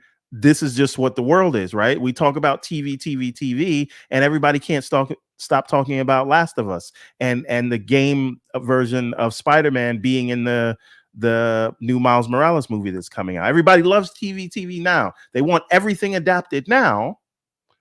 But when Xbox told you that this is what's going to happen, this is where it's going to go, and we want to get there first, everybody gets mad at it. So Microsoft now sees that there's going to be consolidation in the market, whether it comes from them or not. We see Saudi Arabia wants to spend what, $38 billion? $38 billion. We see Amazon wants to get into space. We see Google tried to get into space and failed spectacularly, right? They saw this coming and they're taking advantage of it. So people are saying this leads to more consolidation. No, consolidation was happening. It's just Microsoft had some money so they could be a large player in it. And again, this was going to happen anyway. And just because Microsoft is taking advantage of it doesn't mean that they are the Death Star, right? But anyway, that's what I wanted to say. Just listening to Hargeet and Christy. Sorry, please move on. I know I held us up long enough. No, that's all right. This is a conversational podcast. Listen, we're going to go in reverse order because we're going to talk about where they move next, folks. That's what everyone's waiting to hear. That's what I've been selling. I think it is Japan. I think now is the perfect time for a Japan move, simply because the United States government acknowledged that Sony has a 98% market share, which is a monopoly. Sorry, they do. Again, I don't think Capcom's on the table, folks. I think Capcom they're just doing too well. I don't know if they sell. I don't know why they would sell when they're making so much money, but I get business. Sega seems to be the one. Bandai Namco would be a good fit in my opinion, but I like the Sega one for personal and selfish reasons. But listen, let me just, you know what? Boom. When you, after your super chats, I am going to push back on you on the Sega thing. Believe it or not. What? If I could fall out of my chair, I can't because there's a table behind me. But I'm just coming to you with a logical take, not an emotional. Emotional take is get Sega, but logical, I have a different answer. We'll come to it. Wow. Kei Asante's eyes got really wide when he said that, because I can't believe he actually said that. Okay, so Highlander 001, generous friend of the program, drops a $5 super chat and says, want to hear something funny? After ABK closes, the two most purchased and played games on PlayStation will be Minecraft and Call of Duty. The salt must flow. Indeed. I love it. Let's pour that salt out for everyone. Wait till you hear my answer. Oh boy, here we go. Brett Bingham, who's been a channel member for 2 months, drops a very generous $5. Isn't it, Everborn? I can't wait. Hargeet and Neverborn are on the same page on this. This is going to be fun. This is going to be great stuff. Brett Bingham says that Metro UK article claimed that the ABK deal is a win for Sony. Really? These fanboy tears are saltier than the Dead Sea. Oh my God, that's great. That was not an article from an actual credible journalist that you're talking about. That was from just a random person that they allowed to write for them, and they put it out there, and it just wasn't a good. It was not a well-written article. It was dumb, and I'm sorry that they were dumb enough to allow that to happen. But that's Metro for you. They suck. What can I say? Makia 28 drops a very generous $5 super chat and says, remember, now that it's okay to have a console over a PC, according to the ponies, they get more powerful PS5s. Yeah, I know the PlayStation Nation all have $5,000 rigs. At least that's what has been claimed. I'm not going to say who said that, but I know a lot of people think that they don't. Gamers Play HUD Zero, who's been a channel member for over 1 year, drops an additional $2 super chat and says Xbox needs to walk softly and carry a big stick. Indeed, pause. Indeed.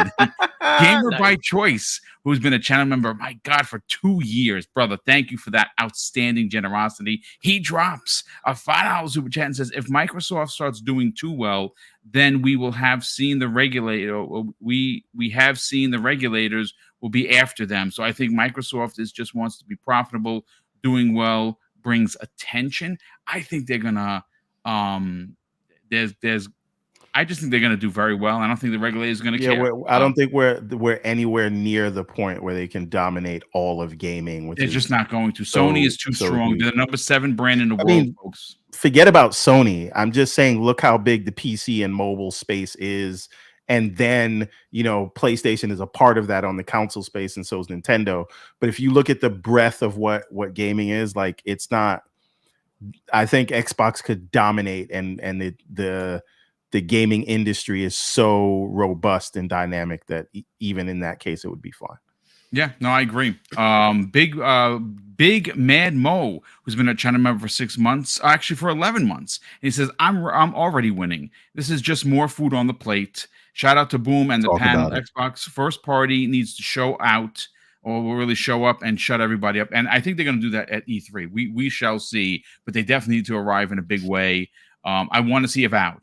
I want to see Fable. There's a few things I want to see. I want to see Compulsion's games. Show the world why you should be buying an Xbox or you should subscribe.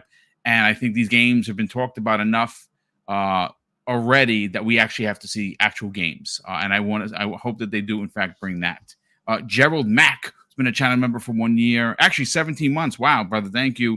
He says, in my opinion, Xbox Game Pass game cadence is the fix. So, Everborn, let's hear your hot take on this. Why not Sega?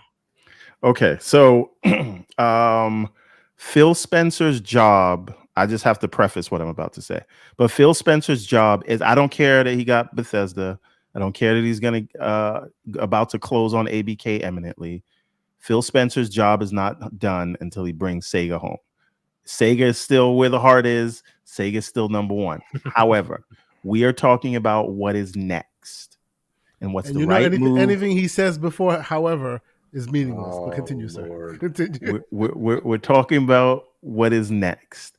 And I don't know if you've been watching, like on my Apple stock ticker, like I track all the major gaming publishers just to see how their stocks, react based on any news or whatever.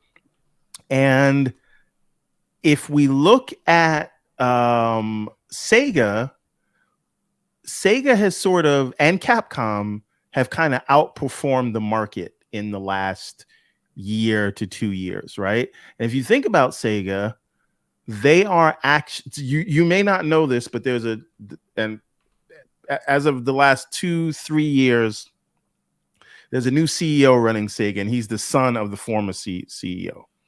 And he has a lot of new ideas, and it was his idea to push Sonic in the way that they are, like in movies and things like that. And so they're executing on that plan. The Sonic movies were very well received. They were very successful. They're getting ready to make a third one. Sonic Frontiers. So technically, he's the one who's responsible for murdering Sonic. Just a thing. He did sign off on it, which is why he and I will have words the next time I'm in Japan. But I'm just trying to tell a story here. So they're executing a multi-pronged plan, and they are actually delivering, right? I like it. The Like a Dragon franchise has never been bigger than it is today. Sonic is just huge right now across the Netflix deals, the Paramount deals that they have, the movies that they have coming out.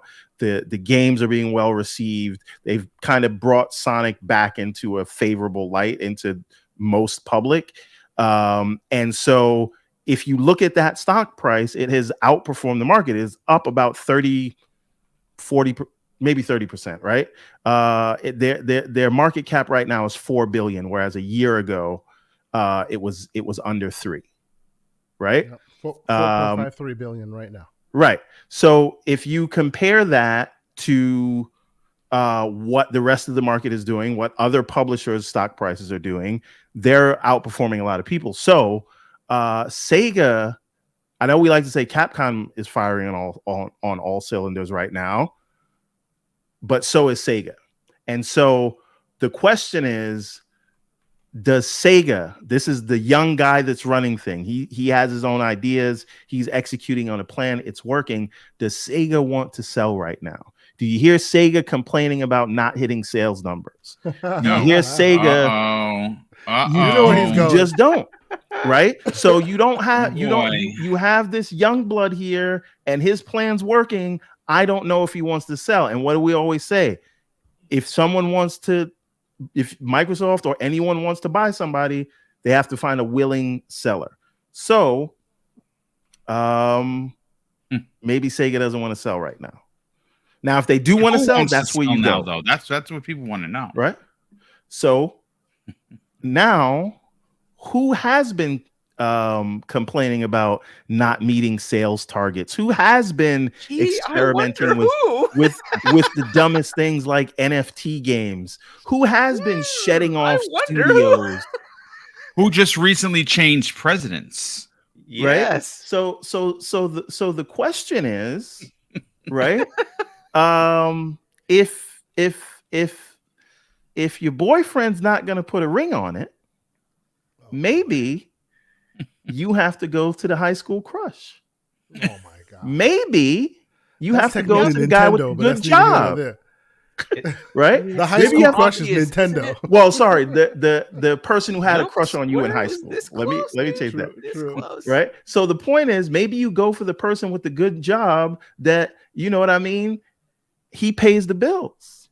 He'll take the kids to school.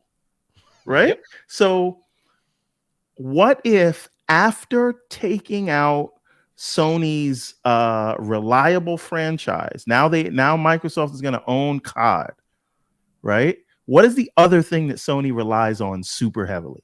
Oh, that would be Final Fantasy, sir. Right?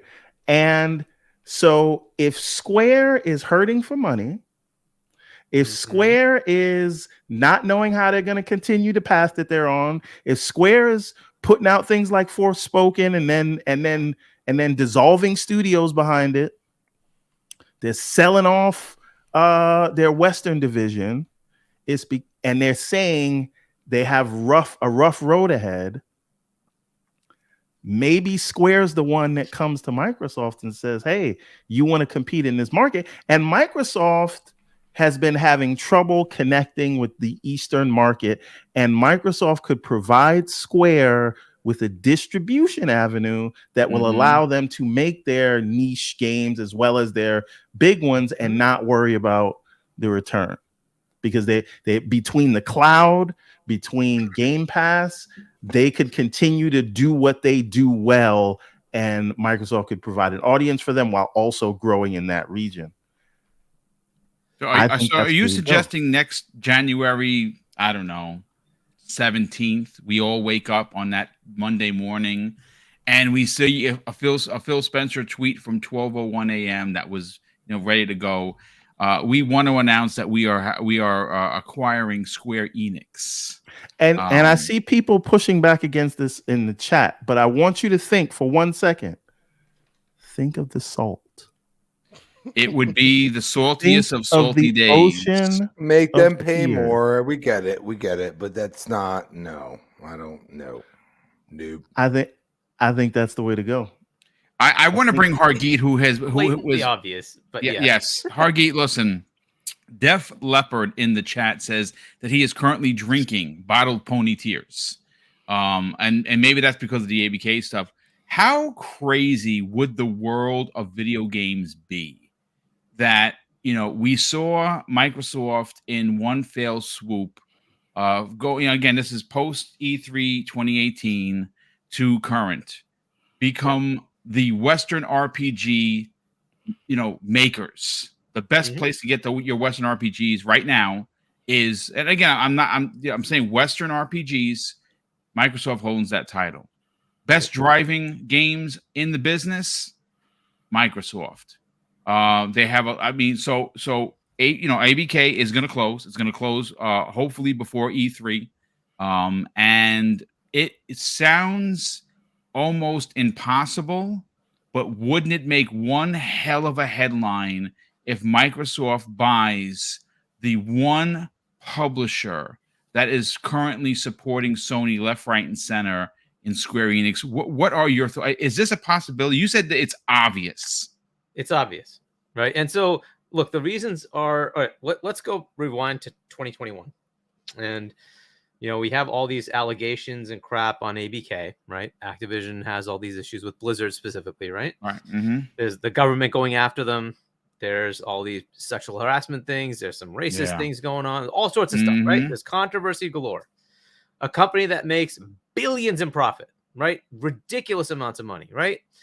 And the stock, which was like at 90, down to 40. Yep. Mm-hmm. Right? Okay. And what's the company doing? Like, please, somebody buy me, right? Mm-hmm. Where is Square right now? Financially in trouble. Yep. 100% looking to be bought. They have controversy. Yeah. Especially in the they have a leadership issue. Bobby Kotick, anyone? And they need something like Game Pass. The games, by the way, are still ridiculously good. They on Meta, they're still great games, right? The critical reviews for those games are still good. Triangle Strategy, great game. Octopath Traveler, great game. Octopath Traveler 2, great game. Final Fantasy VII Remake, great game. Yeah. Final Fantasy 16, it's going to be a great game, right? They make great games. Kingdom Hearts 4 is coming. The games aren't the problem. It's the management. They don't know how to put their games out so that people buy them, right? That's been their problem. So it's the distribution model is Game Pass, because Indeed. it eliminates the headache, right? It eliminates the headache. Go make your games. They're going to be banger games. They'll be in Game Pass day and date. They don't even have to be exclusive. It doesn't matter, right? Well, Game Pass, I've always said, is the actual exclusive. It is, and right? Hargeet, and so all the think checkboxes. about Hargeet. Think about the cloud, right? Think about the cloud and how it could really like push the games into new markets without having to worry about selling people a $500 box. So, and we're talking about turn-based RPGs. You know what I'm saying? So they could absolutely work in the cloud. Yep. And the issues they run into with all the controversies and whatnot, isn't that something that Microsoft might be able to help them with? Right. Yeah, so I would agree. There's a lot of potential here, right? And like for all those check boxes, who could they go to? Saudi Arabia. Okay. I don't know how that helps them entirely, but it could help them. You could go to Tencent. Does anybody like that plan? No. Does Japan like that plan? No, Japan does not like that plan. They wouldn't. They probably wouldn't even allow it. Yeah. Right. And so, like, where else? Sony? Well, Sony said they had $5 billion for the entire corporation. Square is worth more than that, so it's not going to be them. What does Sony actually get for buying Square?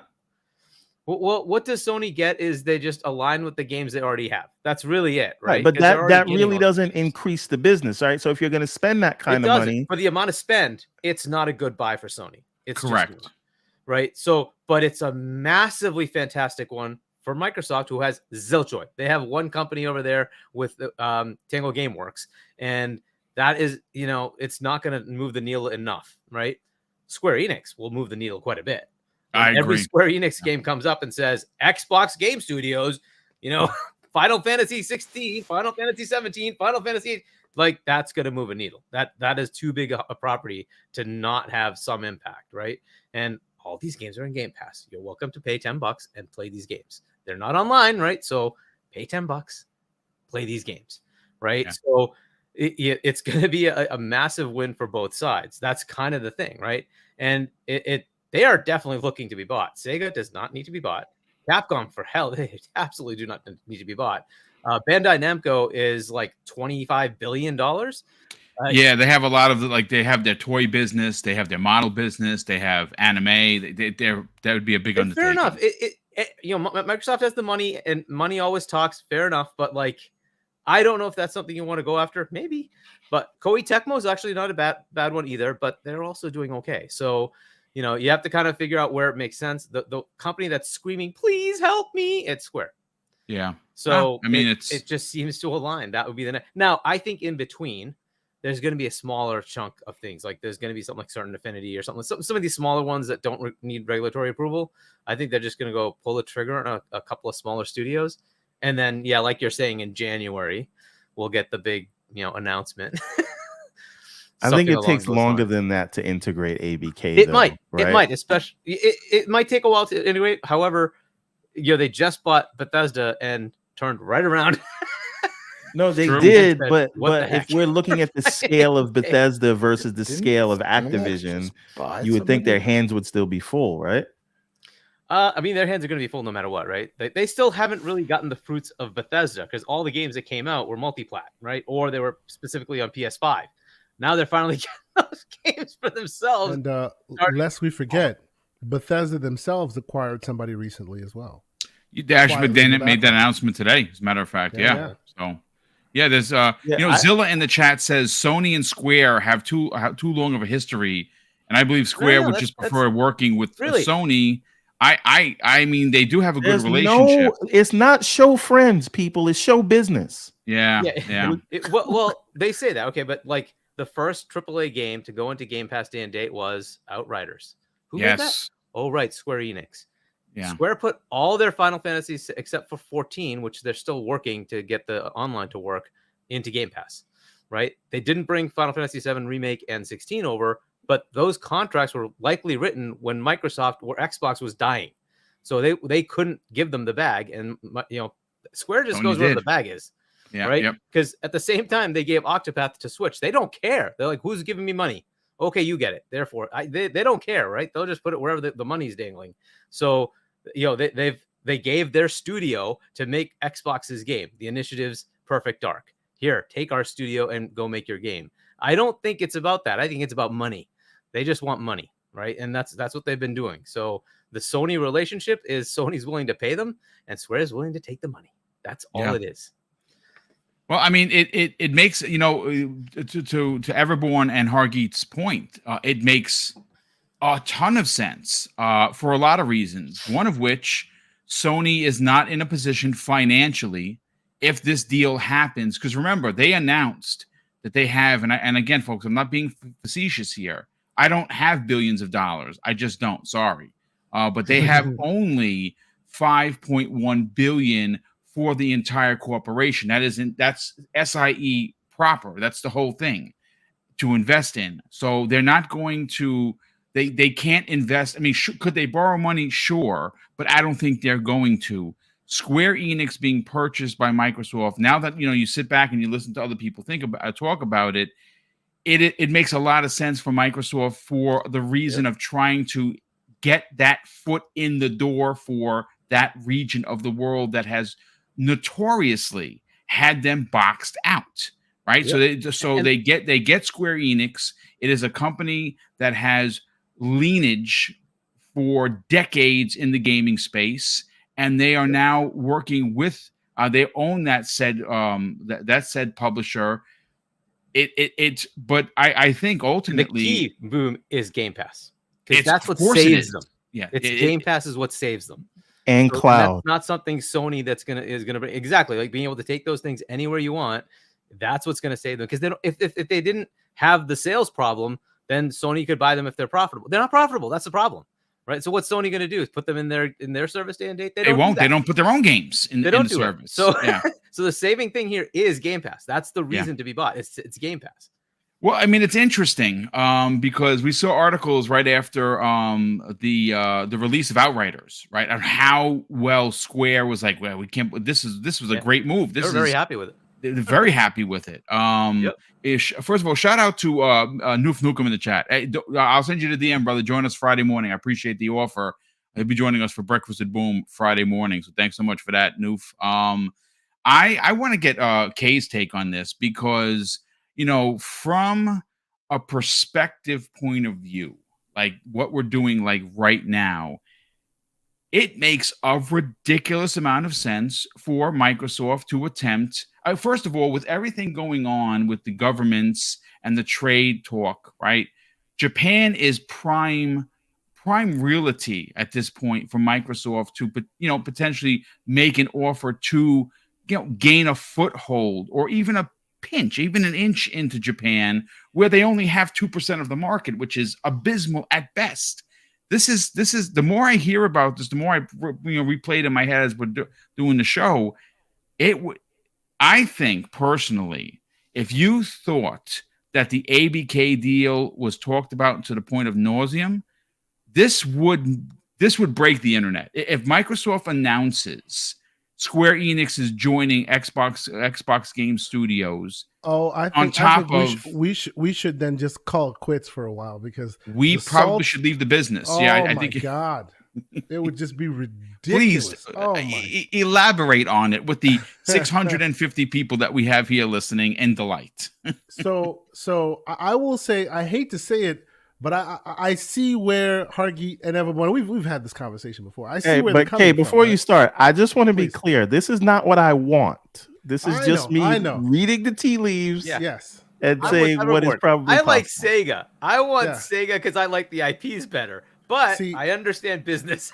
And I don't even think that right now would be a good time to go to Japan. I don't think so. But that's neither here nor there, right? We're talking about where we think the ball will fall. Would a year or two from now be a good time to go? Possibly, right? You have to wait until the dust settles. You have to wait until the shoe is clean of all the ABK, stuff. Because that's, as Everborn puts it, and he's absolutely right, it takes a lot for that integration to happen. Like right now, like they did that with Bethesda because Bethesda was basically a well-oiled machine. It took them, many of them were limited integration. They came in, they still have exactly the same thing they had before. They're not even fully integrated with Microsoft. They're just moving forward. That's it. Because there was not much to do there. ABK has so many issues right now, right? And those issues have been put on pause the minute that Microsoft said they were buying it. So as soon as the deal is done, those issues that we have forgotten about because we've been talking about this ABK deal itself for a year, those floodgates will open and all the lawsuits will come back and all the people who feel slighted will still feel slighted. All of that will be in the sauce for a long time to come. So as soon as the deal is done, then it's about what are you going to do, Microsoft? Because you now own the shit show, right? That's literally what's going to happen for the next X amount of years. So in between that drama, this company that is very sole focused on PR, it'll be hard for them to make another like controversial purchase. Although I do agree by and large that you make a purchase where you feel that you can make the most impact, right? And as you guys were talking, I was just sitting there just doing my research, right? Let's just go through some of these brief numbers here, okay? So, Konami market cap 6.58 billion as of today. Okay, Right, Capcom. but KSI also understand that a lot of that is the pachinko machines, whatever. Sure. Right? Oh yeah. Is probably only like a couple billion. The gaming is a small piece of it. Like two minor studios. The gaming is so. In other words, Capcom would just be an IP play, right? That's all that would be, right? Which with I Konami, don't Konami think it would be an IP. with Konami, yeah. Yeah. Which I don't think is valuable to them either. It's not. Capcom, as rich as they are, they're doing so well, 7.81 billion. Right, and for those who may not play the market cap game, hear the number and add maybe 60% to it, right? Well, something like that to sweeten the pot to make it valuable not much or advantageous. It's around the same amount. Sure, yeah. To make it advantageous for them to purchase. Bandai Namco is actually, believe it or not, the biggest on this list with 14.68 billion currently. Wow, they've come down a lot. Holy crap. Yes, 14.68 billion currently, right?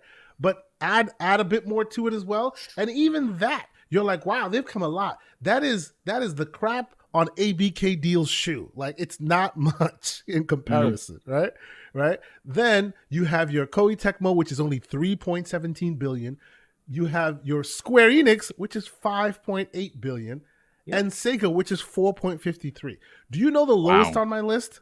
The lowest on my list, and it's not a Japanese studio. It's Ubisoft at $3 billion. Yes. Wow. And out of all of them Their screaming, market value help me. tanked. Yes, out of all of them screaming, help me, who is screaming the most? Who do we think, out of all the ones that I've chosen here, who do we think in the next 5-6 years there's a world where they just don't exist? That might end up being Sony's acquisition. I'm just saying. Don't be Someone's surprised. buying them. Someone Don't be is buying surprised. Ubisoft, whether it be Amazon or it may be Apple trying to take a huger bite of the bite of the pie. Somebody's I think it's buying going to be Ubisoft. Savvy. You think what? Savvy. Really? That's the Savvy, the Saudi Arabian. Yeah, no, They've I got know, that I know, $30 billion I know that. fund. Yeah. You think they're gonna buy? Well, okay, I see what you're saying. And because I don't think they it's have 10 taken cent. that money The before. reason it won't be 10 cent because China Mhm. right now is cracking down Oh, yeah, very yeah. heavily on Absolutely, mergers absolutely, for them. absolutely. Well, So and they they- just went through a purchase with some part of their stock, and I think the regulators were like, Mhm. "All right, we're gonna lock you in. You can't buy anymore. You can't Yep. sell anymore. You can't Yep. They're not going to be happy with them buying any more of Tencent. Yeah, I mean, So, of Ubisoft, and to those who are saying that Ubisoft is a bad purchase because of all their workers, true. But see, the difference is if you buy somebody like a Bethesda and you start firing everybody, yeah, the pitchforks come out because they're a well-oiled 100%, machine, and they rightfully should. right? right? But if you buy someone like Ubisoft and start firing everybody, you can shroud yourself under the cover of righting the ship because currently the minute. ship is falling apart. But wait a minute, Kay. I don't know Mm-hmm. that you need to fire that many people, right? Because if what we're talking about is a world where Xbox would potentially have 35 studios that would be in need of support studios. And that is kind of the Sure. beauty of Ubisoft. Yeah. The Well, downside is there's a it's lot of gonna be a overhead to regulatory Ubisoft. headache.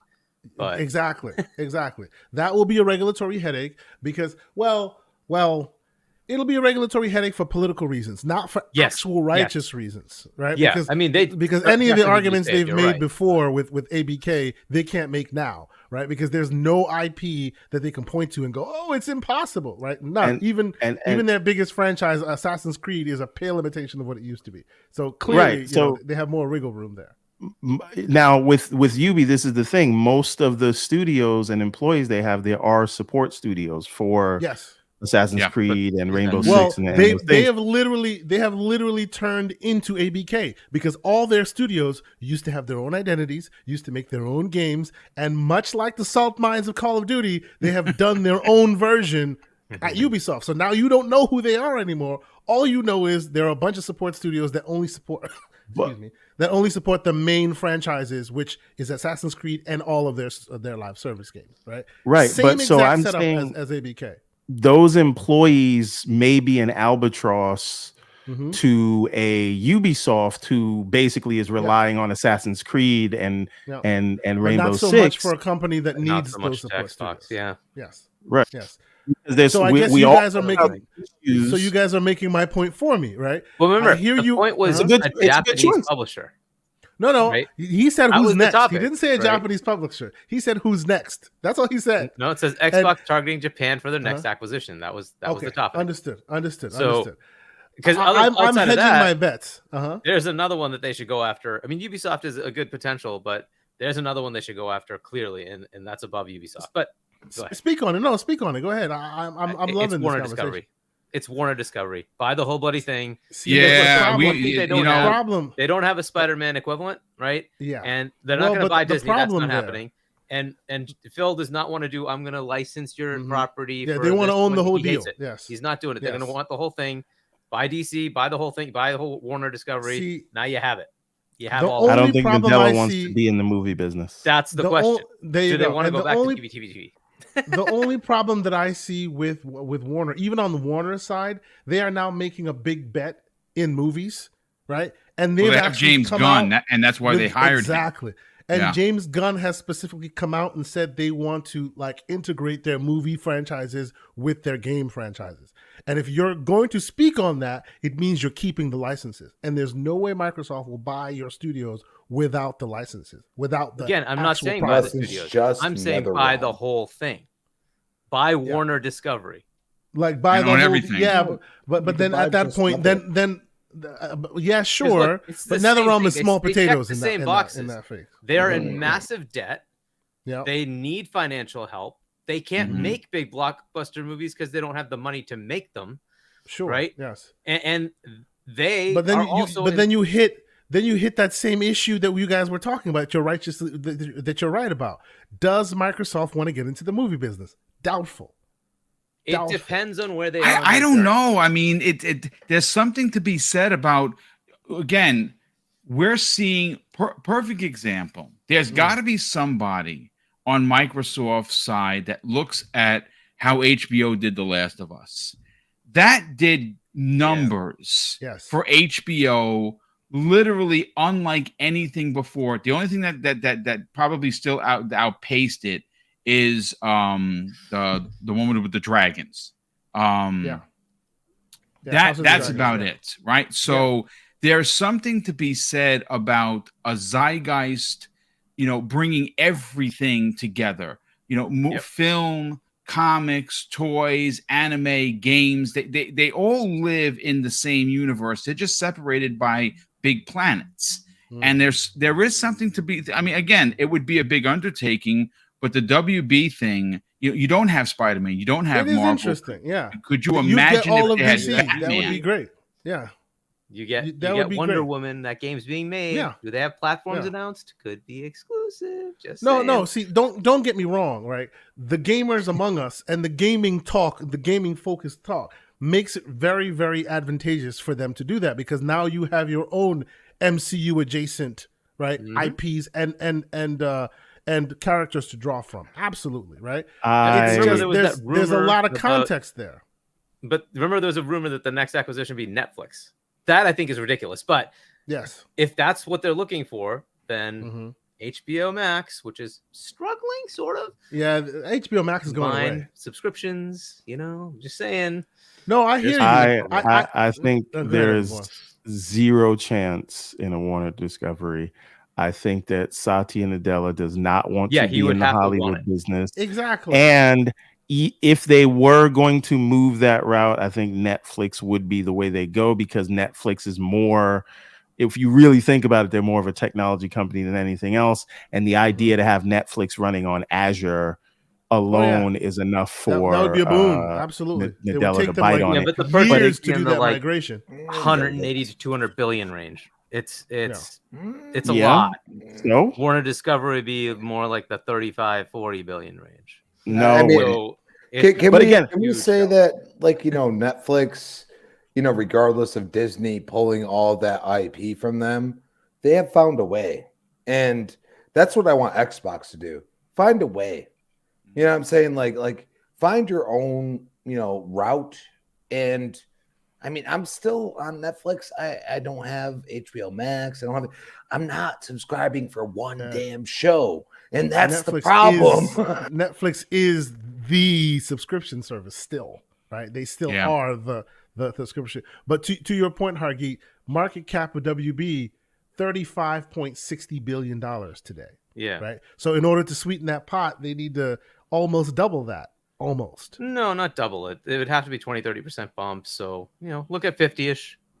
$50 billion, which in the grand scheme, it's still a pretty big uplift after a $70 billion haul, right? Right. I doubt However, that you get that done. a whole new vertical, right? You get a whole new vertical. Sure. Which again, like to everyone's point, Satya would want to have to get into that vertical. I don't think so. It has synergies. So. There are reasons to do it. 100%. They'd have to want to do it. But remember, you'd also, if you're getting into that new vertical, it would have to be a well-oiled machine. Otherwise, you'll have to come in and actually overhaul it, which WB needs. But the second they did this whole, we're going to sell it off into its own thing so AT&T can take away the debt on their books, it straddled them with so much debt that they can't do anything anymore. That's what ruined it. And that's not good. So that's what ruined it. And the way that I forget the man's name, the way that he's been moving with WB has kind of also soured them on talent, soured them on directorial. Yeah, it's not good. So they've kind of soured the WB pot, and whoever gets saddled with that has to change the narrative. And Microsoft may not be about ABK, right? I'm just saying. Microsoft is in gaming, right? They know how to do that in gaming. They don't know how to do that in movies. I'm gonna hot take time. Okay.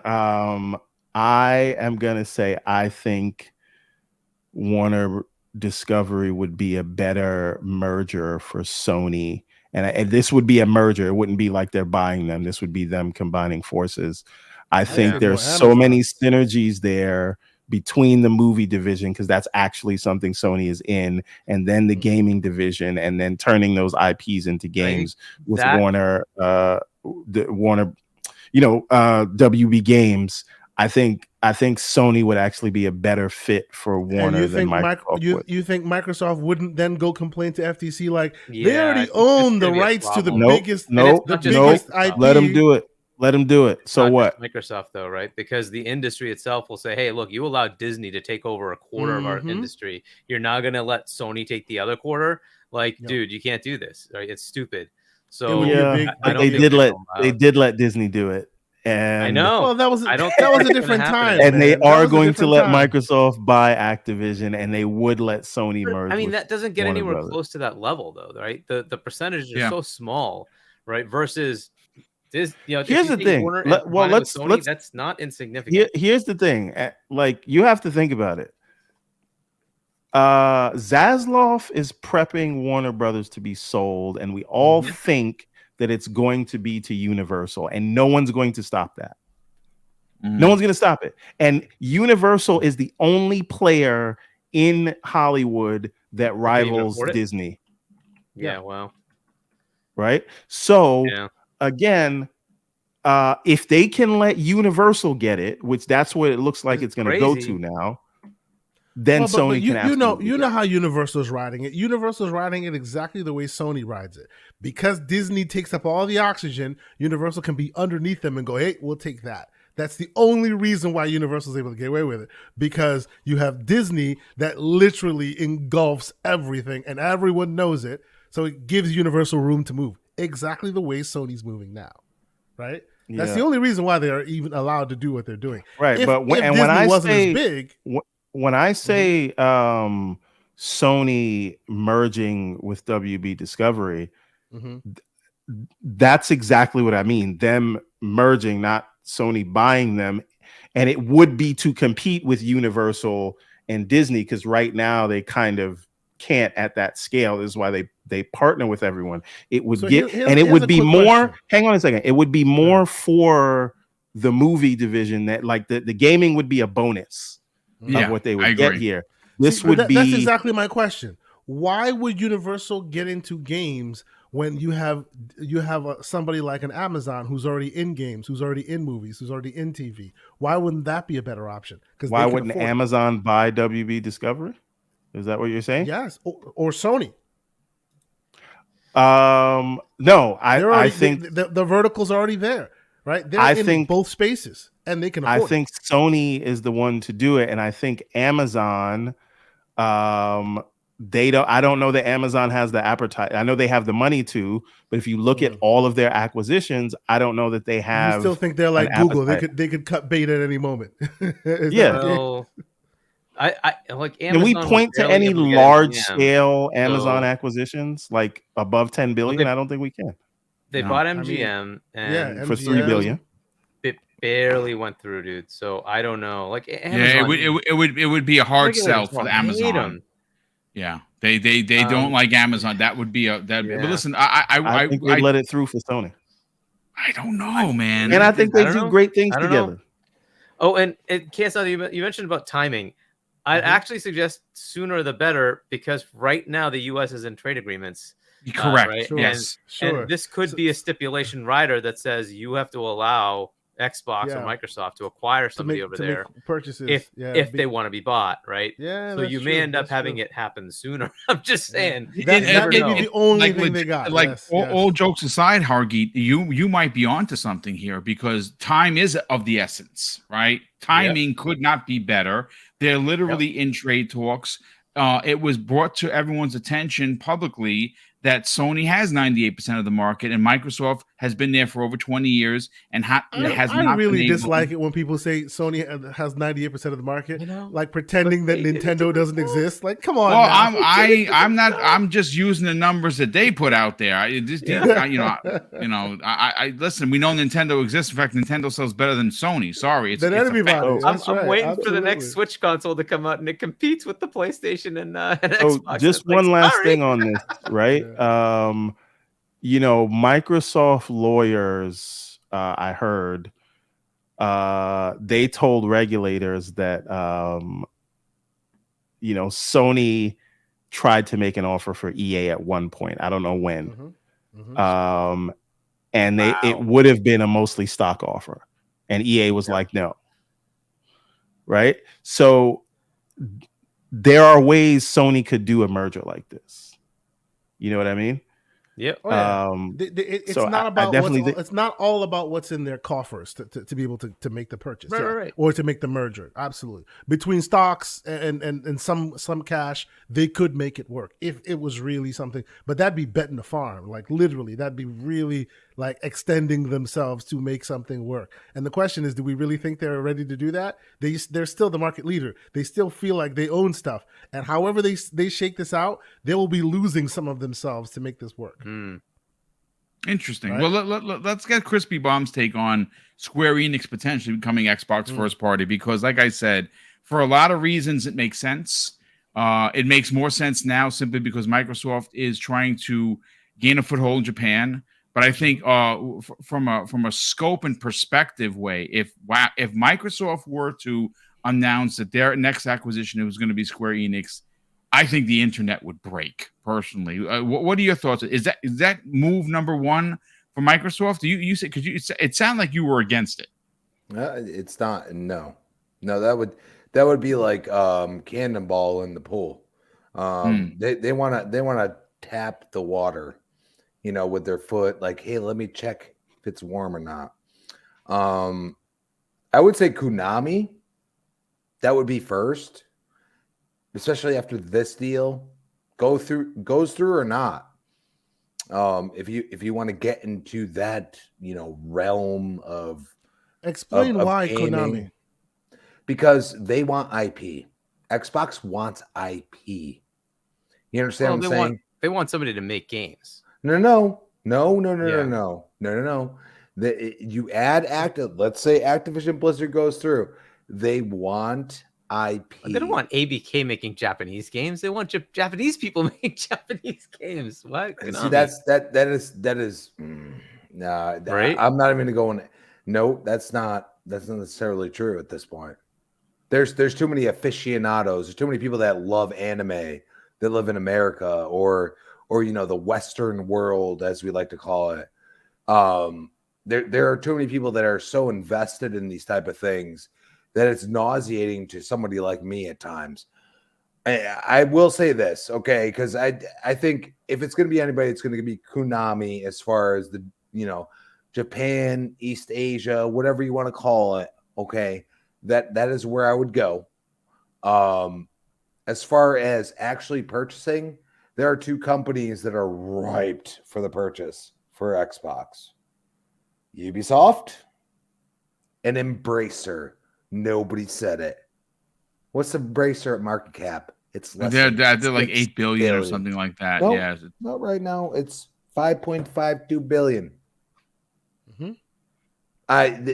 Yes, and if you want IPs, and not only that, IPs plus, hey, they just for $500 billion or no million. Yeah, it was 300 million that they spent on all those IP and 2 studios. So Microsoft goes and says, okay, we'll pay you 1.2 billion just for those two, or we'll pay 10 billion, 20 billion for your entire company.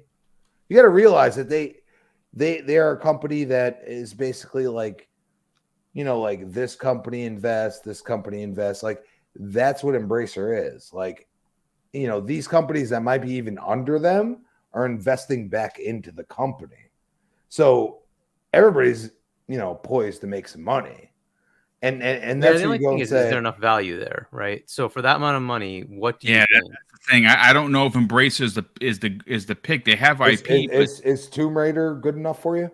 It absolutely 100% is. no, it is totally not. Because look, if you're going to spend billions of dollars, I need a hell of a lot more than that. And understand, they've already got ABK, they've already got Bethesda. That covers Western world on top of their own studios. What do they not have? Anything in Japanese. Asia. Yeah, Japanese. The games, entire continent, like of Asia and Africa, 2/3 of the world's population thinks Xbox is a joke. It's a punchline. They don't care. Xbox needs to change that. You know what? I'm going to disagree Embracer with you does on not this help you because you have to look at it. we're not. You could say the Japanese market that's perfectly fine. It's not okay? Japanese market. It's Asia. It's all of Asia Asia. in a whole. Yeah, it's everybody. I would say I disagree with South Korea because they use online Xbox all the time. I bet how you many those numbers players haven't do they come out have in with years. PlayStations And guess versus what? There's a Xboxes? reason for that. Say that again. How many players buy PlayStations versus Xboxes in South Korea? What's the market share? Well, we've already established that Xbox. That's not the market share anymore. Especially in Asia. The market share is, do you play their games or not?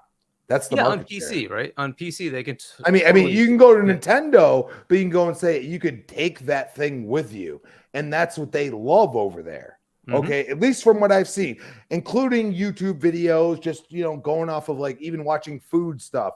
People are constantly on their phones or on some kind of handheld device, and this is where Xbox has a leg in this, and Sony is sitting here trying to go like our world in the Western market and saying, you guys don't like this, so we're going to keep going with what we do. And the problem is we're starting to be like, we actually like this too. Like, we want the option. So that's where I go and say, like, I don't know about that, man. Like, it's a little convoluted at this point. And we always say that, Japan and, even like South Korea, stuff like that can influence and have over these past generations. I mean, we wouldn't even have gaming where we're at if it wasn't for Japan. I mean, a lot of people don't remember that. Like, if Japan didn't continue to push this towards us, and then they release it a year later or whatever it may be, we wouldn't be where we're at. The gaming cabinets, I'd say, like, when I was growing up, 95% were just basically, influxed into our country because we had a lot of people, and it's more than logical for a company to do that. But it was also released a year later, generally. You know what I'm saying? And like we look at arcade cabinets, those things were 2-3 years ahead of a Sega Genesis or something like that.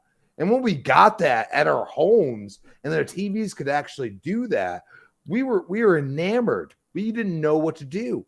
But Japan had that 2 years ago.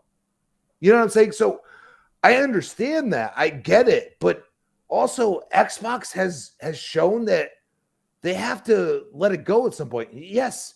No, I think not looking at Japan as a potential huge upswing in market share. We haven't even look. Xbox has not even dominated Europe yet. So they used to dominate it. They're not dominating it now. They did 360 and that's it.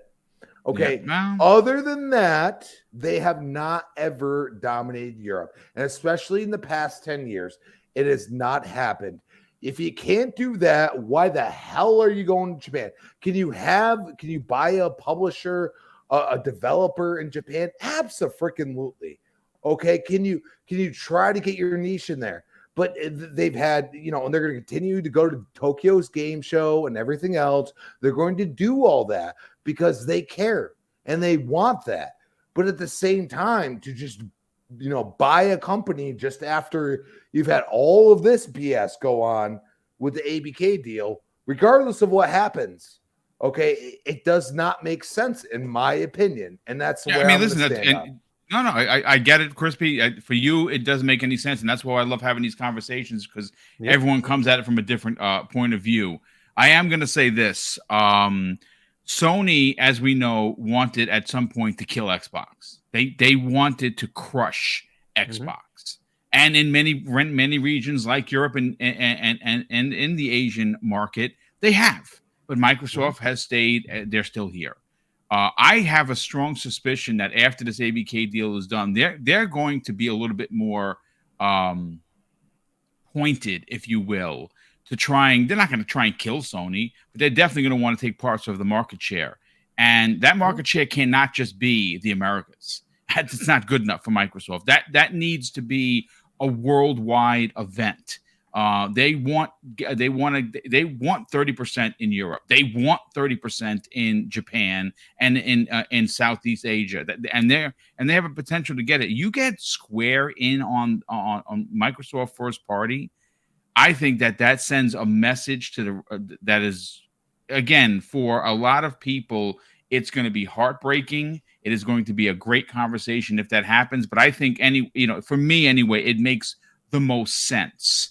And right now they are supporting Sony in a big way, and they are hurting for money, folks. They have made a bet on Sony, and those bets have not paid off. They have lost money hand over fist. Forspoken is a perfect example of just disaster, and they are primed to be purchased. And you know what? At as low as they are right now on the market regarding their value, I could see Microsoft investing an eighth of what they did for ABK. Imagine that you get Square Enix and all of that history for an eighth of what you spent on ABK. That'd be ridiculous. But listen, folks, I want to catch up on the super chats and we'll get everyone out of here. We have Seth Garfinkel drops a very generous $5 super chat. Seth, thank you so much for the generosity. Keo Walker, who's been a channel member for over a year. Keo, thank you so much for that. He drops a $5 super chat and says, right now, I want Alpha Dog to make a Halo version of Mighty Doom and add achievements.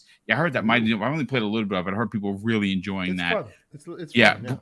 Brett Bingham drops $2 super chat and says, Sega is Xbox's ride or die. Yes. Pixelbit G, yes, I want it for selfish reasons. Pixelbit G, who's been a channel member for, my God, dude, almost 2 years. Thank you for that. He says, problem is half of Square's lineup has no Xbox version. So how many years would it take for Microsoft to make those versions? I kind of wonder if there's a Final Fantasy. Yeah. You definitely need porting time. Plus, you'd also have to honor those contracts that are Sony exclusives. I don't know. I still think it's a good purchase for me. Hacky Sack drops a very generous $2 super chat and says, everyone has a beautiful mind, whimsical thinking. I love it. And we also I don't know if have that's a compliment or I don't know if that's a compliment. Well, or I'm slight. taking it as a compliment. I think it's a compliment. My glass is always half full. Satana Bathory drops a very generous $2 super chat and says, what if the buy was that they were looking for, it was From Software? Money could talk. From Software would be industry stopping as well. We also have here Web Dave. What's going on, Dave? From Outbreakers Gamer podcast. And he's obviously on both two of my shows weekly, as well as his amazing one-on-one interview. You should definitely subscribe to Web Dave. He says this, I've said it, get Square because they would have old Final Fantasy games for Game Pass. They would have Kingdom Hearts and Dragon Quest games as well. And those are two monster IP franchises. Brett Bingham drops not one, but two, actually three super chats of $5. So Brett, thank you for that. He says, Microsoft should just buy the Tom Clancy IPs from Ubisoft for an outrageous amount of money, and then buy Red Storm, Splinter Cell, and Rainbow Six is all I need. He also goes on to say, after an additional $5 super chat, Xbox's Twitter post on the WB post on the Barbie movie sure was odd. Yeah, if you didn't see it, it was WB posted, there's a Barbie movie coming out, the live action movie this summer, and Xbox responded in a weird way. They had a picture of Doom Guy with his arm around Master Chief, and they said, we'll take 2 tickets, please. Very odd, for sure. I mean, again, take it for what it's worth. Brett Bingham drops an additional $5 super chat and says, Microsoft will also own the most popular game in South Korea after the ABK deal closes. And could you imagine if they put a new StarCraft in that region?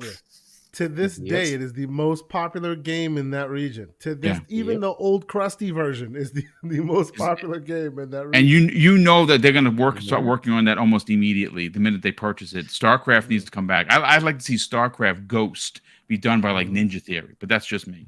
Or the Coalition. Indeed. And Rain G4 drops a very generous $5 super chat and says 360 was the most Asia-friendly console Microsoft had, and it wasn't embraced in Japan. Yeah, they've had some trouble, but I think a Japanese publisher on the level of Square Enix, man, that would be something. But let's get everyone out of here. Mag had to run out, folks, because he had not a family emergency, but a job emergency that he had to handle. So he apologizes, and obviously we'll get Wandering Dutch back next week. We'll start first. Hargeet Chani, sell your brand. Talk about Game On Daily with Asa and, of course, Gaz. I know you guys do a lot of great work over there. They've been doing their weekly show, and it's been blowing up on the scene because it's Yeah. you know, Gaz makes it fun, and he is, you know, We got he's Jaffe Gaz. last time. yeah. I love it. Talk about it, brother. Yeah. So GameOnDaily.com and then YouTube.com/GameOnDaily. Check out the last go live with Jaffe. It was hilarious. He was off his rocker. Put Jaffe and Gaz in the same room together. I know, it it's nuts. is It was pretty so crazy. Good. It was so good. And catch me on RDX on Tuesdays at 8 p.m. Eastern, and then right here, Primetime Gaming, 7 p.m. Wednesdays Eastern. And I'm H Chani on Xbox if you want to catch me there. Nice, brother. Definitely. Thank you. Appreciate you being here. Asante, sell your brand, brother. Talk about the Gaming Circle podcast. You guys are seeing some growth in that channel over there. Almost 150 people average checking out your show each and every week. We love to see the growth. Talk about it, brother. Sell the brand. Oh, thank you so much. No, it's so much fun.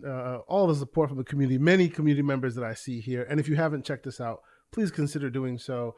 TKO Asante on Twitter, Xbox, PlayStation, all the places you want to find me. And on Twitter, whenever we go live, of course, I will post that and let people know. We've been having a lot of interesting conversations, you know, myself and Mr. Everborn Saga. So I think this week could probably just be myself and Everborn. We every once in a while we like to, you know, give it a break with the guests. So it's just going to be he and I, and we're going to have some more interesting conversations for you. But come check us out. We really appreciate it. And of course, you know, always here next Wednesday with the brothers on PTG. So I appreciate always people coming to check us out. It's always great to have all this wonderful support that people have been showing. So thank you. Nice. And Crispy Bomb, sell your brand, brother. Talk about where people could find you on other podcasts, and more importantly, now on camera for everyone to see. Talk about it, brother. I'm gonna do a better job on the lighting because it's not where I want it to be, but this is a start. And listen, brother, you're on camera. That's fine. You work it out. You walk before you run, brother. We're happy you're here. I just got to say this because, you know, I'm a sports fan. I'm a Chiefs fan. He won the Super Bowl. I'm also a Connecticut native. UConn won the national championship, and it was the men. I always thought you always think it's the women when you're in UConn, you know, UConn territory. It was the men, and they pulled it off, and they were dominant. Shout out to UConn UConn. Other than that, you can find me at Crispy Bomb on Twitter, Crispy Bomb 28 Xbox Live. We got the next podcast tomorrow night, 8 p.m. It's going to be spicy. I'm going to give the guys the business because that's what I do. I would be on camera, but it's kind of unnecessary on there. Nobody else is.